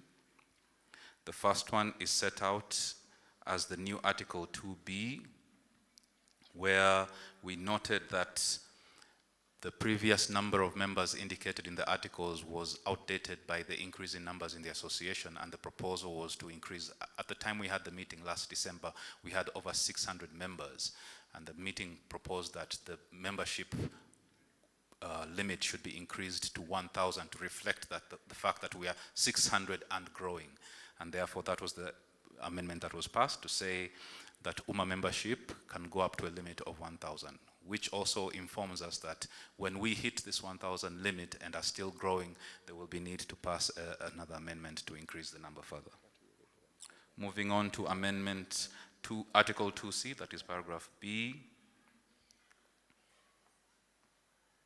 Excuse me. We also noted that the subscribers to the original Memorandum of Association were only 7 individuals, and yet the membership is expanded to other entities that have not subscribed individually to the Memorandum of Association. So we passed Article 2C to capture that the persons and entities that are not handwritten in the Memorandum of Articles of Association are nevertheless members of UMA. That was the purpose of the amendment of 2C. Paragraph C relates to Article 18, which provided for a mode of succession, that when members select a vice chair for the board, there will be a succession plan to ensure that the vice chair succeeds to the chairmanship, such that whenever there is an incoming, or rather an incumbent chairperson, the incumbent chairperson has the responsibility of mentoring the vice chair so that there is continuity in terms of the operations of the organization. That is the amendment for Article 18, to provide for an orderly transition from vice chair to chair. Moving on to paragraph D. This is an insertion of Article 18A, which provides for the prerogative of the chairperson. The annual general meeting votes in 18 members of the board, and Article 18A is passed to give the chairman support to appoint 4 additional technical members who he feels are relevant to the operations of UMA, and this expands the board from 18 to 22 members. So Article 18A was to give the chairman the prerogative to appoint 4 additional members to the board whose technical capacity, expertise, or experience is beneficial to the board. Moving on to F, the insertion of Article 32A. This was a prerogative of the outgoing chairperson, our Honorable Excellency Barbara Mulwana, who advised that to reflect the realities of Ugandan society, where more than 50% of the citizenry are women, the board composition at UMA should also reflect this by having at least 1/3 of the members of the board to be women. Members, ladies and gentlemen, all these amendments to the Memorandum and Articles of Association were reduced to resolution form and filed with the URSB, and we have accordingly amended our Memorandum and Articles of Association and filed also the amended Memorandum and Articles of Association with the URSB. Thank you. Thank you very much. I think members were guided.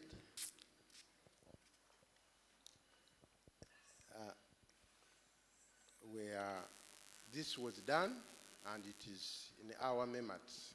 Thank you. Moving on, I would like us to adopt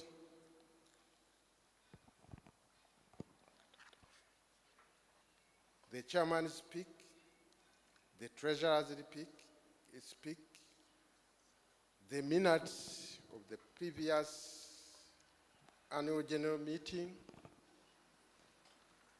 and the accounts as presented. We are going to do one by one. Chairman speak. Anybody proposing that we adopt it? Thank you. Anybody? Thank you. Treasurer's report. Treasurer's report. Thank you. You say your name, please. Okay. Financial statements, audited financial statements, 2021. Mr. Mayondo, thank you for proposing. And who is seconding? Thank you very much. Then lastly, the minutes for the AGM. Thank you. Thank you. Ladies and gentlemen, we have handled the first part of the business. Now we want to go second part of the business. The second part of the business is mainly guidance from our elders.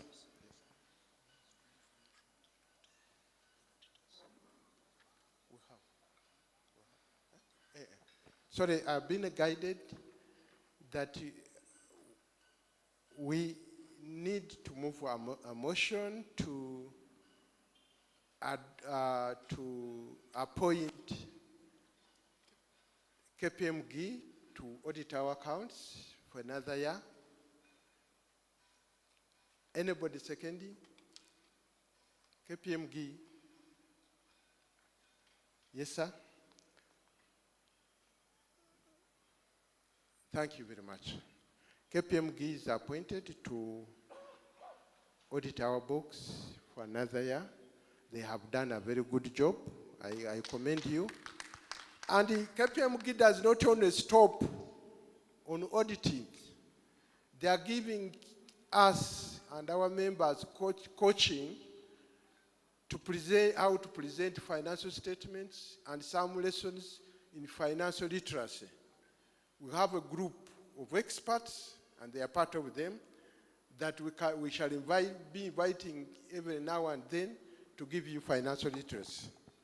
Our next point on the agenda is to invite OHT Wakadu Chiveru to address us on matters of development. Microphone.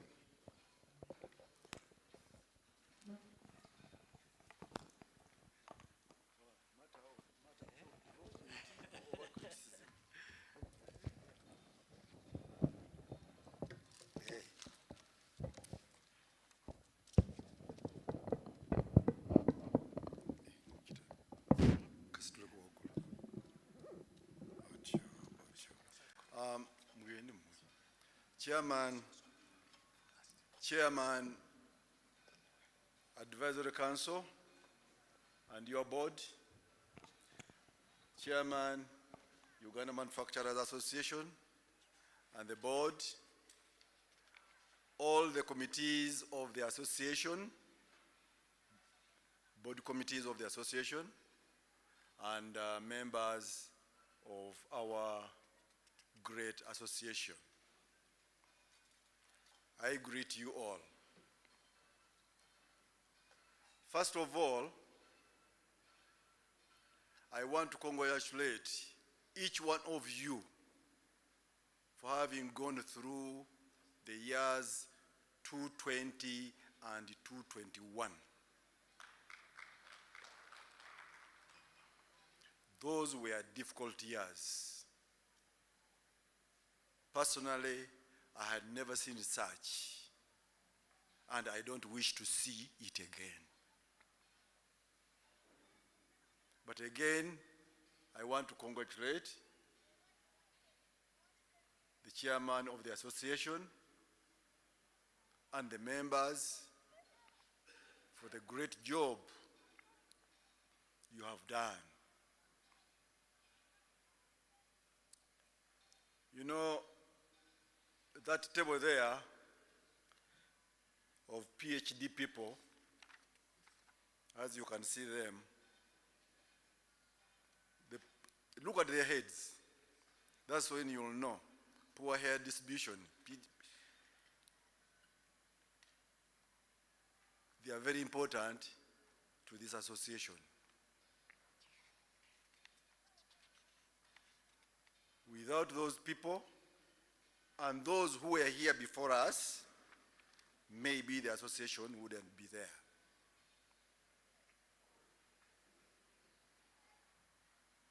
So we've been talking, and one of the members was saying that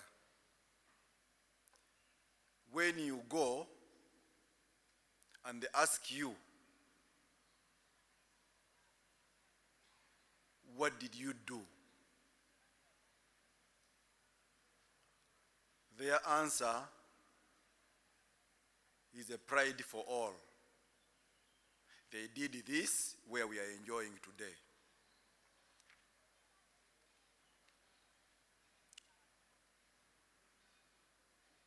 I want to thank Mr. Abid Alam. It was not easy to build this hall.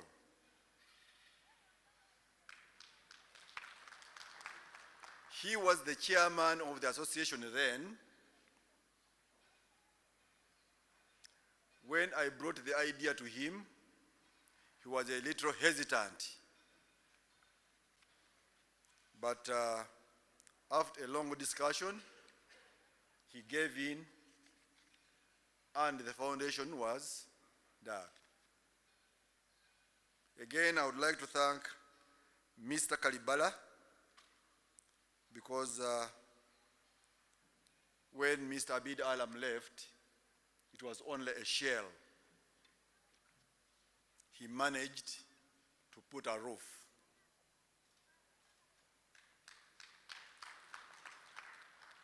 And now the rest is history. My work was to push. Where everybody was getting stuck, said, don't get stuck. Go ahead and do it. And they did it. Thank you so much. Especially Mr. Lam. It was not easy for you. Now, ladies and gentlemen, why am I here?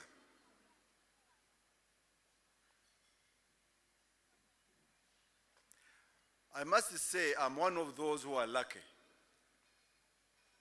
because I was here when we were beginning this race. So I have seen it all.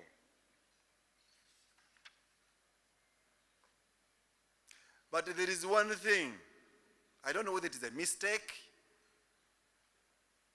but sometimes I say, no, it was not a mistake. The situation then forced us to do what we were doing. But it is very, very unfortunate.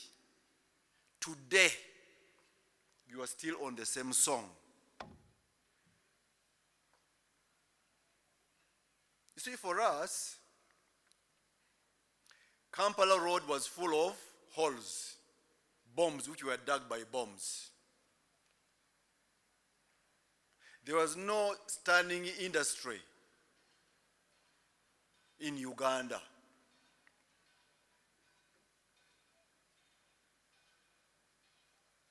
Therefore, when UMA came in place, it was fire, fire, fire, fighting. My humble question, are we still firefighting? And for how long you people will keep on going to the government? Tax reduction, tax reduction, tax reduction. For how long? Since '86, when you stand before the president, Your Excellency, the taxes are too much. Reduce for us. 87 comes. Your Excellency, tax is too much. We are now in 2020. The same song. What is the difference in our appearance? Again, we are going through the chairman's report, and we are just observing the drop in our membership. Why do you think people close down?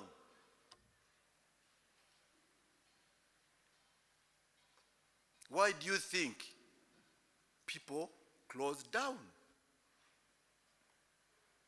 Is it because of high taxes? Is it because of high bank interests? Rentals? What is it?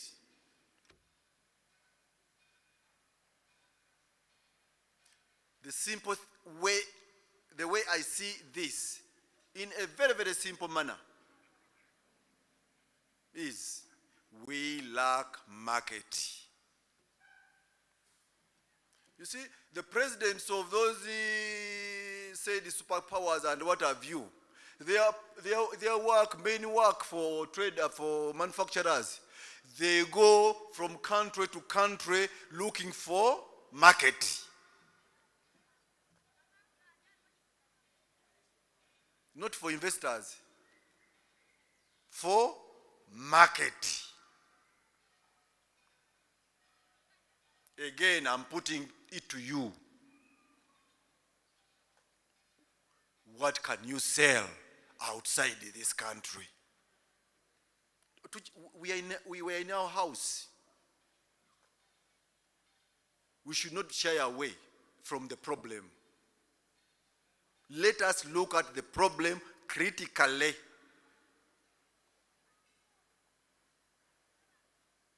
Who is going to buy my paint? Who is going to buy your soda?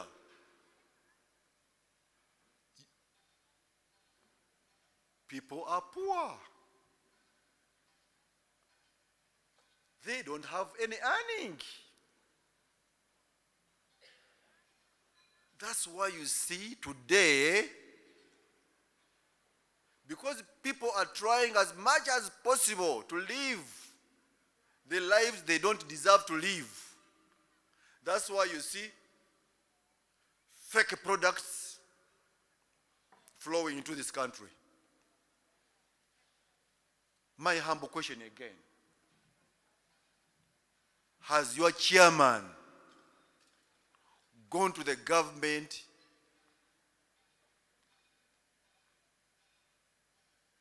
for the bill of fake products to go through the parliament? Why can't the government pass this bill? This was done, I think, the first time we presented this bill to parliament. I think, was it Kalibala or Abid? Was it your time? The bill was presented to the government. But why can't the government pass this bill?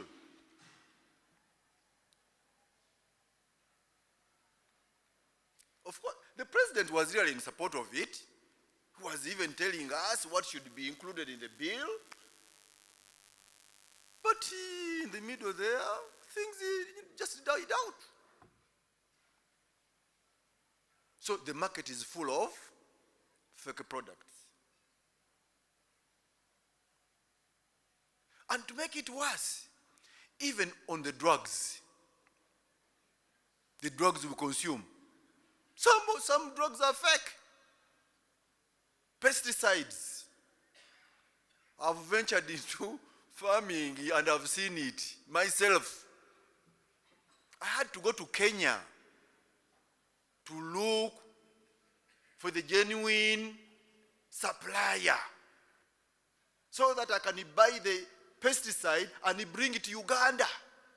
Otherwise, on Uganda market, poor farmers, what do you expect?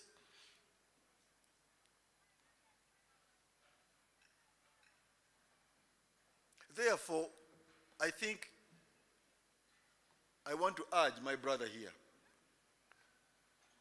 I think priority number one is to have this bill passed. When you go to the president, just say, we want the bill passed, nothing else.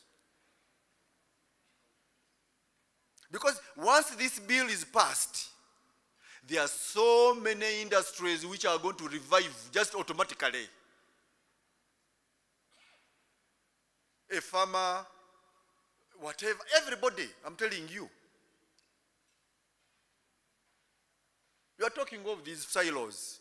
Yes, silos are very important. But what are you going to put in the silos? Can you start with the roof before the frame? It is the frame. Here we used to have cooperative societies. Why? It's because we had plenty of products, foods. In fact, I learned this from, you're coming from India. Eh? Yeah, I went to India to look for this and I saw it with my eyes. You people, you are crying for hunger. But today, a friend of mine in India told me, we are crying for hunger, now we are crying for plenty. We are crying because of plenty. But what did the government do? They started with helping people, poor people. You know, most of their areas are flat. They come, they dig. When they finish digging, they pour water. Isn't it? Everybody is given a small kabanja. And they plant. The government got too much rice. What was the next? Silos. They grew too much maize. What was next? Silos. I think, you know, I've been doing this down, but now I'm tired. But now, since we have these fresh ones, I think let us go for issues which will make us stand today and tomorrow. Let's forget about this business of fighting for today.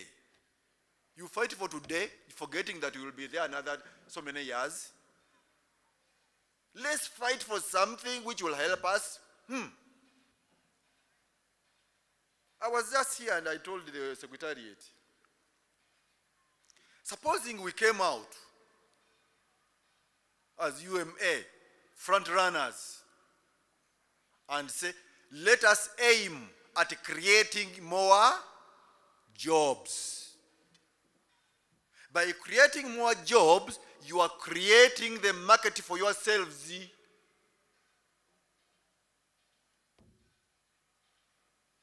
I can't earn and refuse to spend. And we're just talking about just a figure of 1 million jobs. Just 1 million.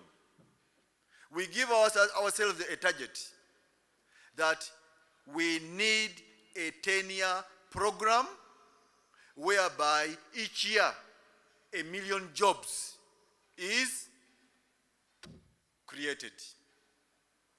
Don't say it is difficult. It is the easiest. But the mind is not there. That's why the Bazungu say, where there is will, there is way. Because you don't have the will to create the jobs, jobs will never be. But if you put it in your mind that today, let's forget this business of going to the government, tax, and we tell them, look here, we want jobs to be created. How? Go through all the industries you had, especially A industries, primary A. Secondary, don't. Because Uganda today, we are saturated with secondary industries. Very few. I must commend my brother there, Aga here. At least you are dealing with the grassroots people creating jobs. Have you ever asked yourselves that if the government came out strongly and said, this year we must ensure that the textile industry is restored back to its past glory. Textile industry only, how many jobs would you have created? Because I remember going to this part of Busoga, Busembatia, what not. All those places were full of ginaries. They were employing people. They are all. We had Kawempe textile mill. We had Imbali. And the peak fair is not producing at a peak. If they are at 50%, I'll be surprised. But that industry alone used to employ almost 10,000 people. That one, Nightil, at least I managed to visit that one in its old glory. So, members, let us all go back, sleep over this, on how we can create 1 million jobs. And Mr. Chairman, I think the last time we interacted with the government, we had reached a point of softening them to have UDC, Uganda Development Corporation, because this was the arm of the government which was putting up primary A industries. But because of this liberalization, the confusion we had, UDC was put to sleep. But of late, UDC is being revived. And I would request Mr. Chairman to capitalize on that, especially on MUCO. Because we are talking about MUCO.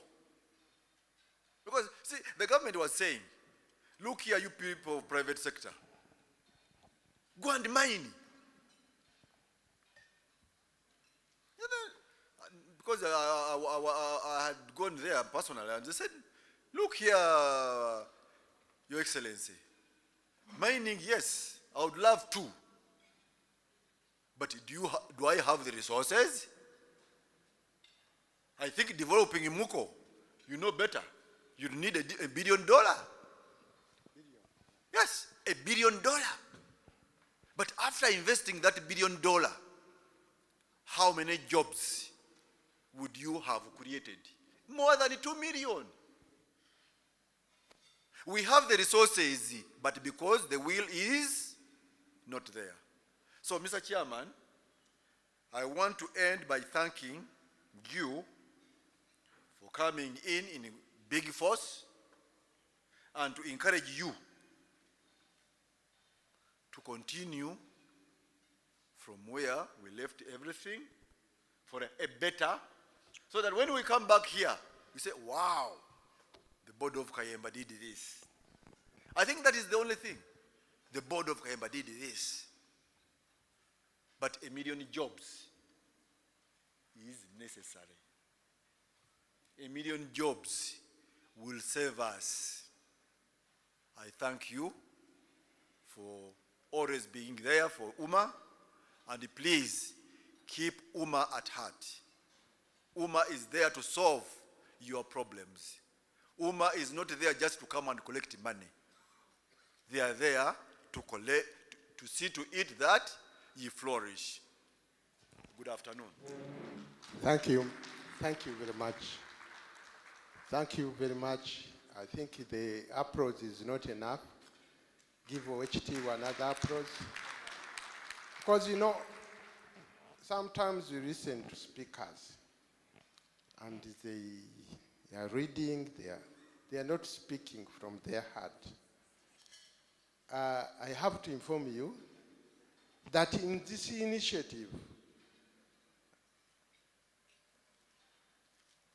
OHT Wakadu Chiveru has started a cotton, regrowing cotton through farmers.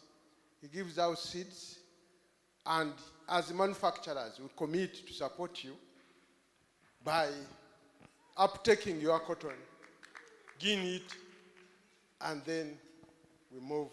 Probably others will learn from that.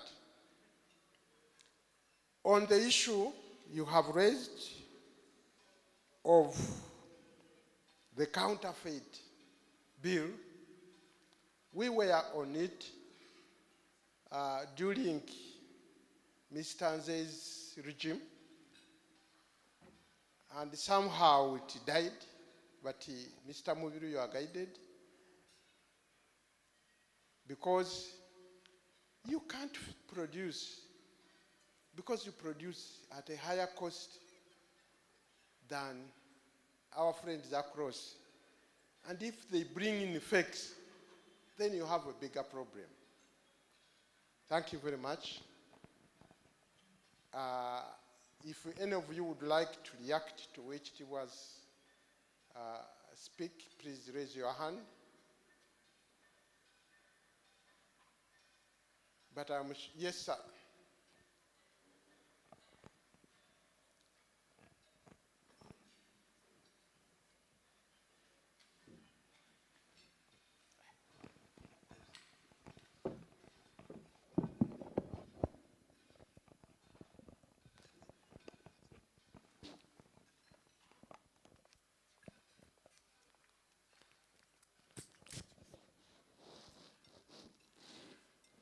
Mr. Chairman, thank you, and in a special way, Ochtiwa, thank you so much for that speech. You may have spoken about a number of things, but trust me, I've spoken to my heart. Because for me, textiles in Africa is a personal matter. It's a personal matter. It is one thing I dream to achieve. If it's only that and I die, I'll be happy. Because I have done extensive reading and research, trying to understand textiles and why we can't do like Turkey does, like our neighbors here in Egypt do, yet our cotton is one of the best in the world. That has disturbed me. At the level I engaged some Indian friends, and we came up with a full plan to put up another factory here for textiles, a 30,000 spindles factory, vertically integrated. So when Ochtibo was speaking, I felt he was reading the script in my head. I felt I was walking with him every step.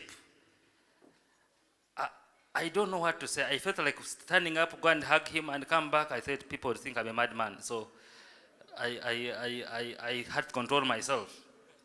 But trust me, that shall be achieved.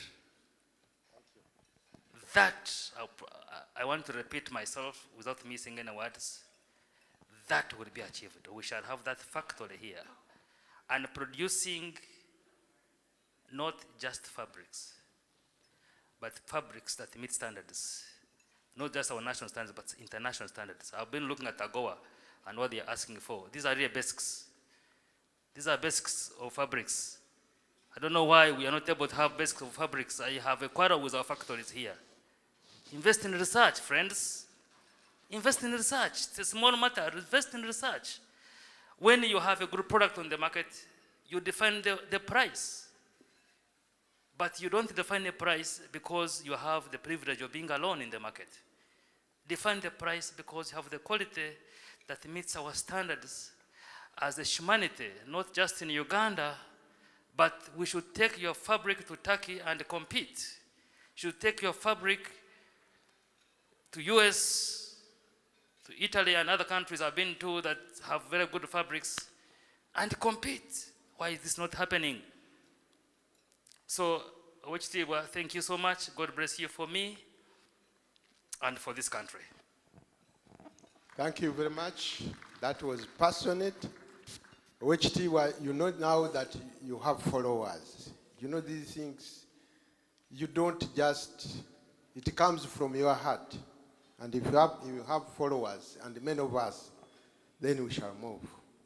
At this juncture, I would like to invite the chairman of the advisory board to come and address us. Sanitizer, please. Sanitizer.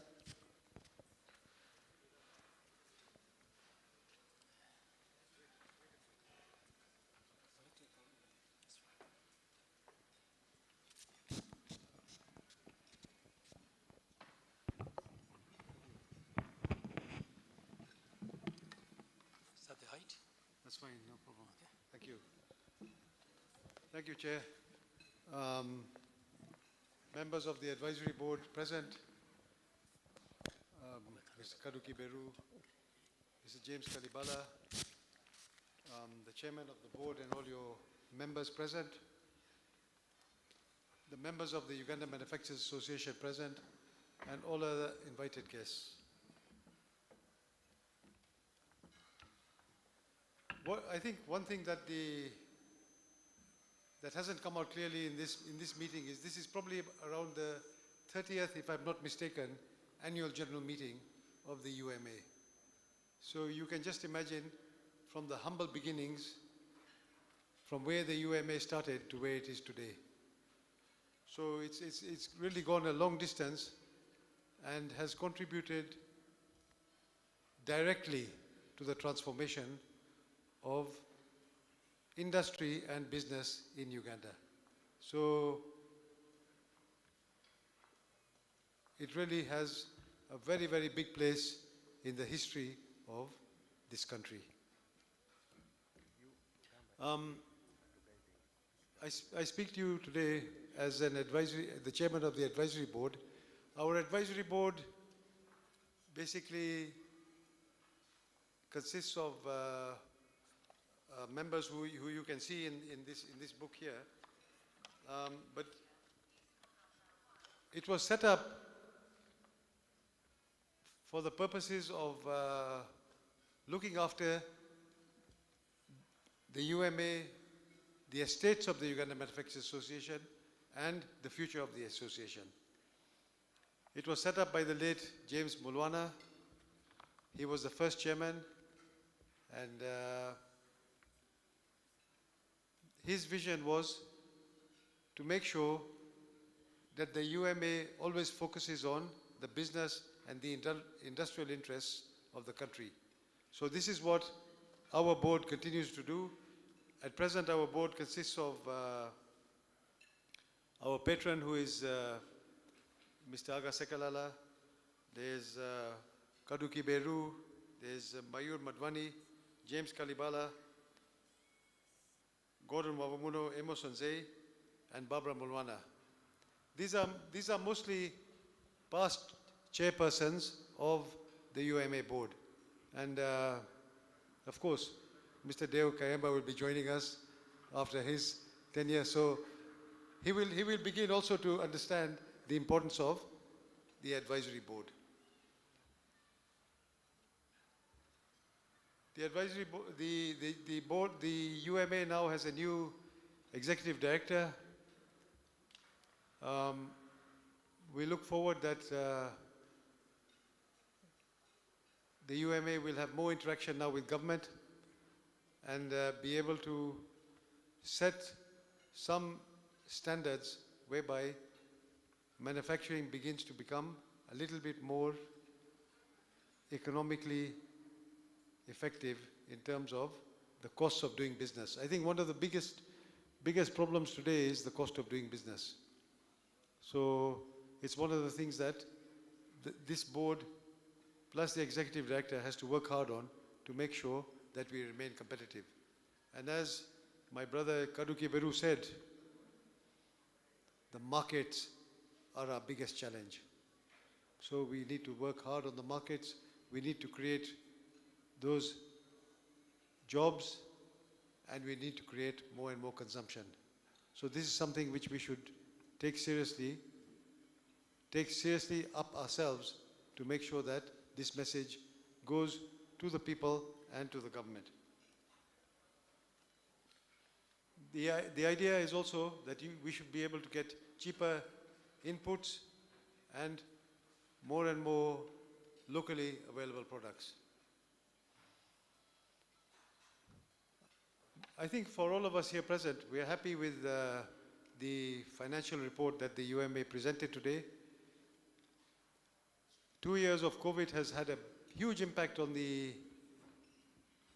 association's operations, but the board, the chairman and the board have been able to keep the UMA running and So we really wish to commend them for that. Going forward, we expect that there should be much more activity and we should see more and more new things happening. So definitely with the support of everyone, the chairman and his board should be able to move forward more effectively. I think we'd like to thank also the organizers of this annual general meeting. We have election for the board members and the chairman every 2 years. So this board will continue to run another 1 year. Another 1 year, is it? Plus, a little bit more than a year, huh? 1 year. 1 year.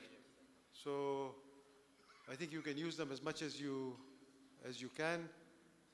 Judging from their effectiveness, I think they'll be re-elected another term. So we hope the best for that. We ask them to also work hard on membership, to work hard on listening to the members, to take up issues with the government so that our members complaints are seriously addressed. I think with these words, we look forward to a brighter year ahead for 2023, and we wish all of you a really Merry Christmas and a Happy New Year, and all the best in the year ahead. Thank you very much. Thank you very much, Chairman. Round of applause, please. Thank you very much for the guidance, and we are always grateful for the guidance of the advisory board.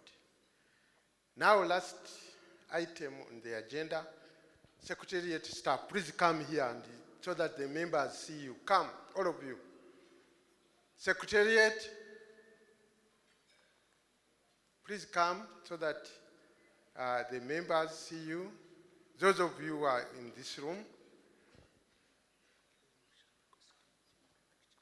Yes. Then after this, we shall have a general picture for the members and the board and the advisory board. One big picture. Ladies, please come. What are you doing? Come.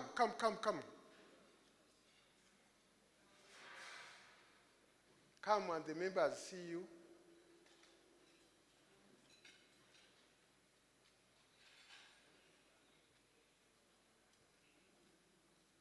Sarah, that side, we're starting from. No. Okay. You speak. Come, Kutu.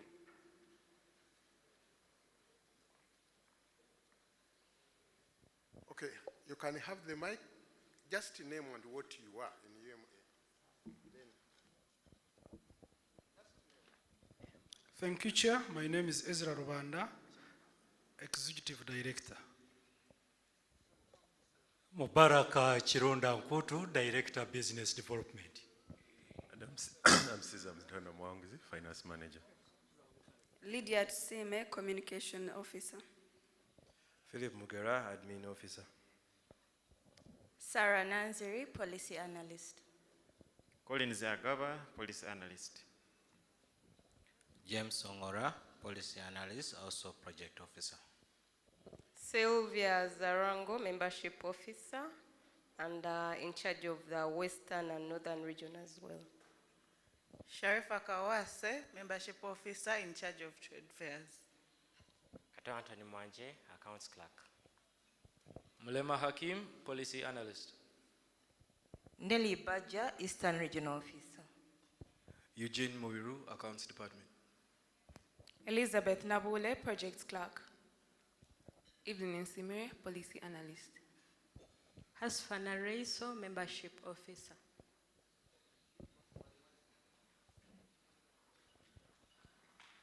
Thank you very much. That is the team at Uganda Manufacturers Association. You can step aside.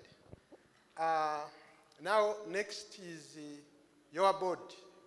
Standing before you, my name is Deo J.B. Kayemba, Chairman of the board. On my right,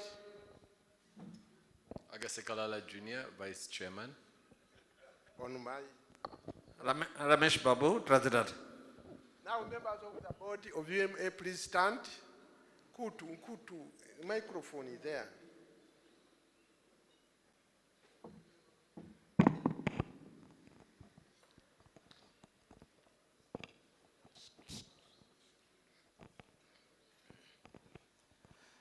Good afternoon, members. My name is Richard Mubiru, board member, and I chair the Economic and Policy Board Committee.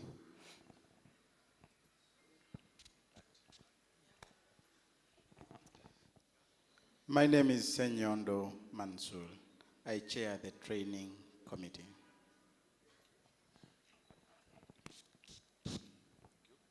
Good afternoon once again. My name is Simon Kaheru, board member, and I chair the Marketing, Communications and Events Committee. Thank you.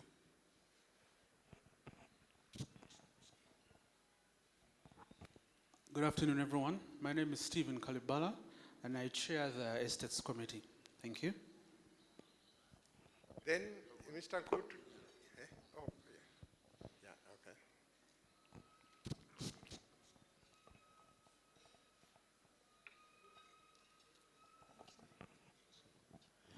Good afternoon. Lydia Mwesigwa. I stand in for membership committee. Mesha Steele, thank you so much.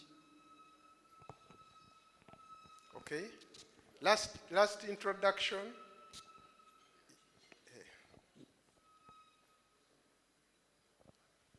That side.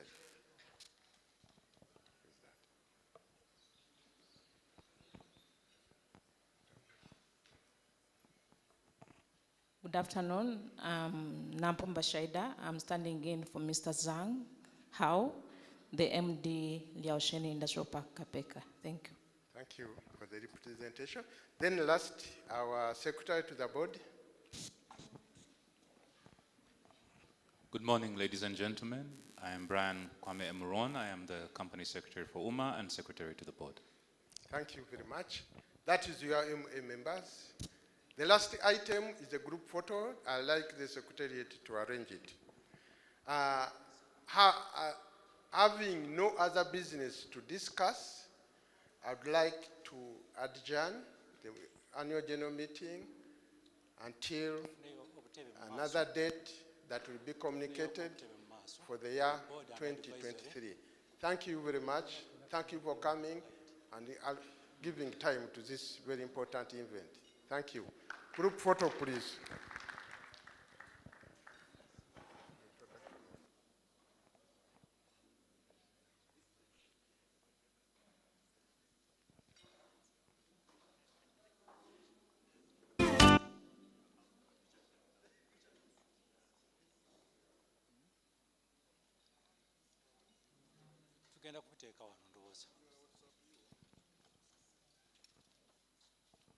Hassan, can we have some chairs at the front?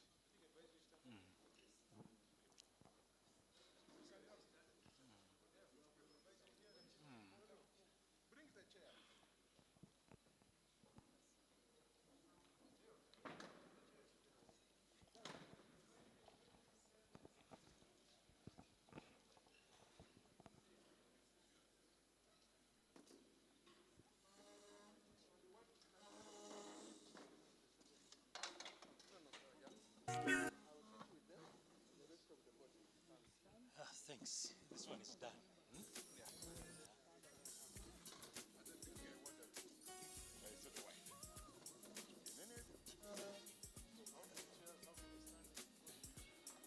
Think about the board and advisor can sit. Board and advisor. No problem. We are going to have the photo of the advisory and the board. And then they will stay. The rest of the members will just come and stand behind them and sides so that everyone is in the photo.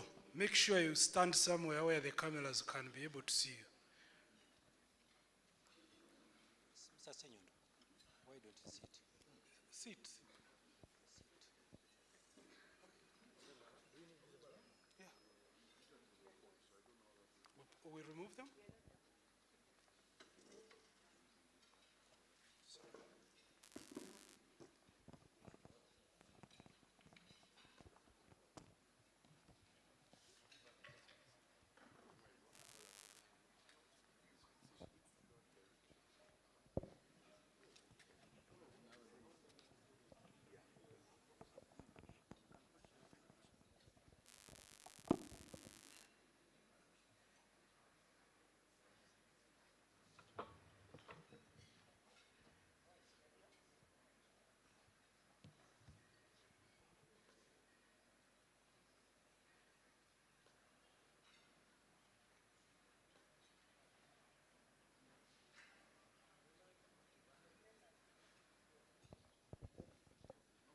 Members, let's be quick.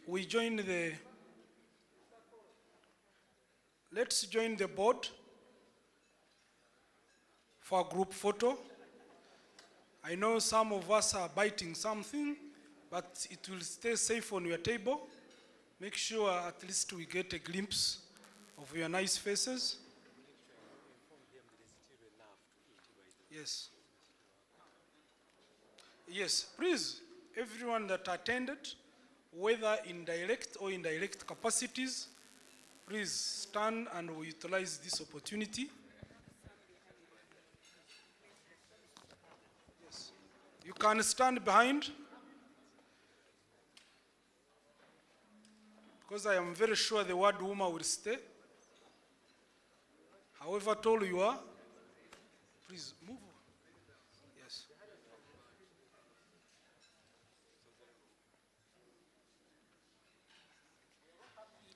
Yes.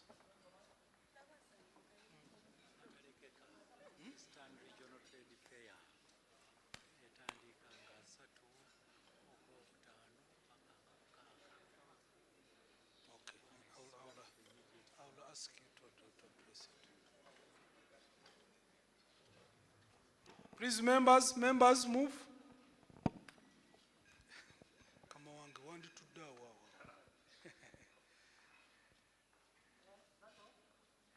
Some 2 members are coming. Yes, we just hold a bit.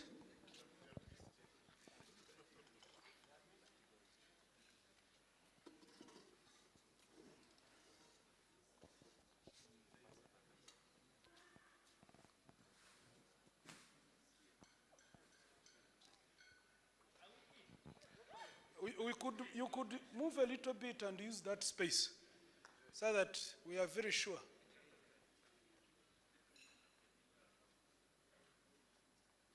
You were about to be in. Just squeeze more, you'll be perfectly in.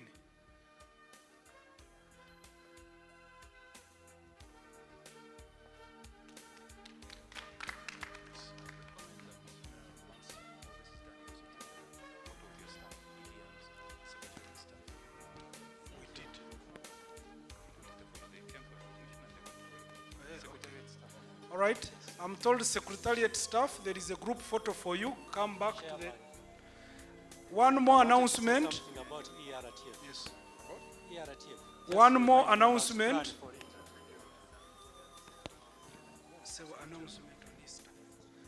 We have one more announcement. Please go for it.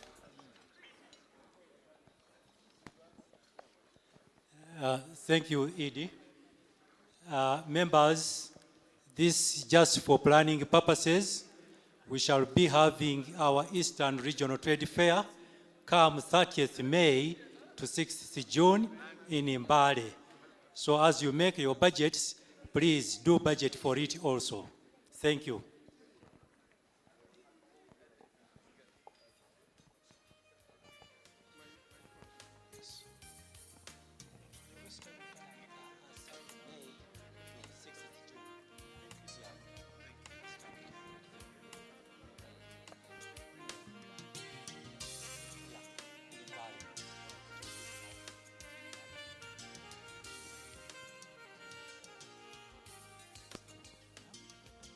Secretariat staff, you need to take a photo. Secretariat, wherever you are, please. Members, come over. Okay. Members, I also want to announce that we still have some food, we still have some tea. Please make sure that you don't leave this behind for us. This was meant for you, members. Please feel free, go and serve more.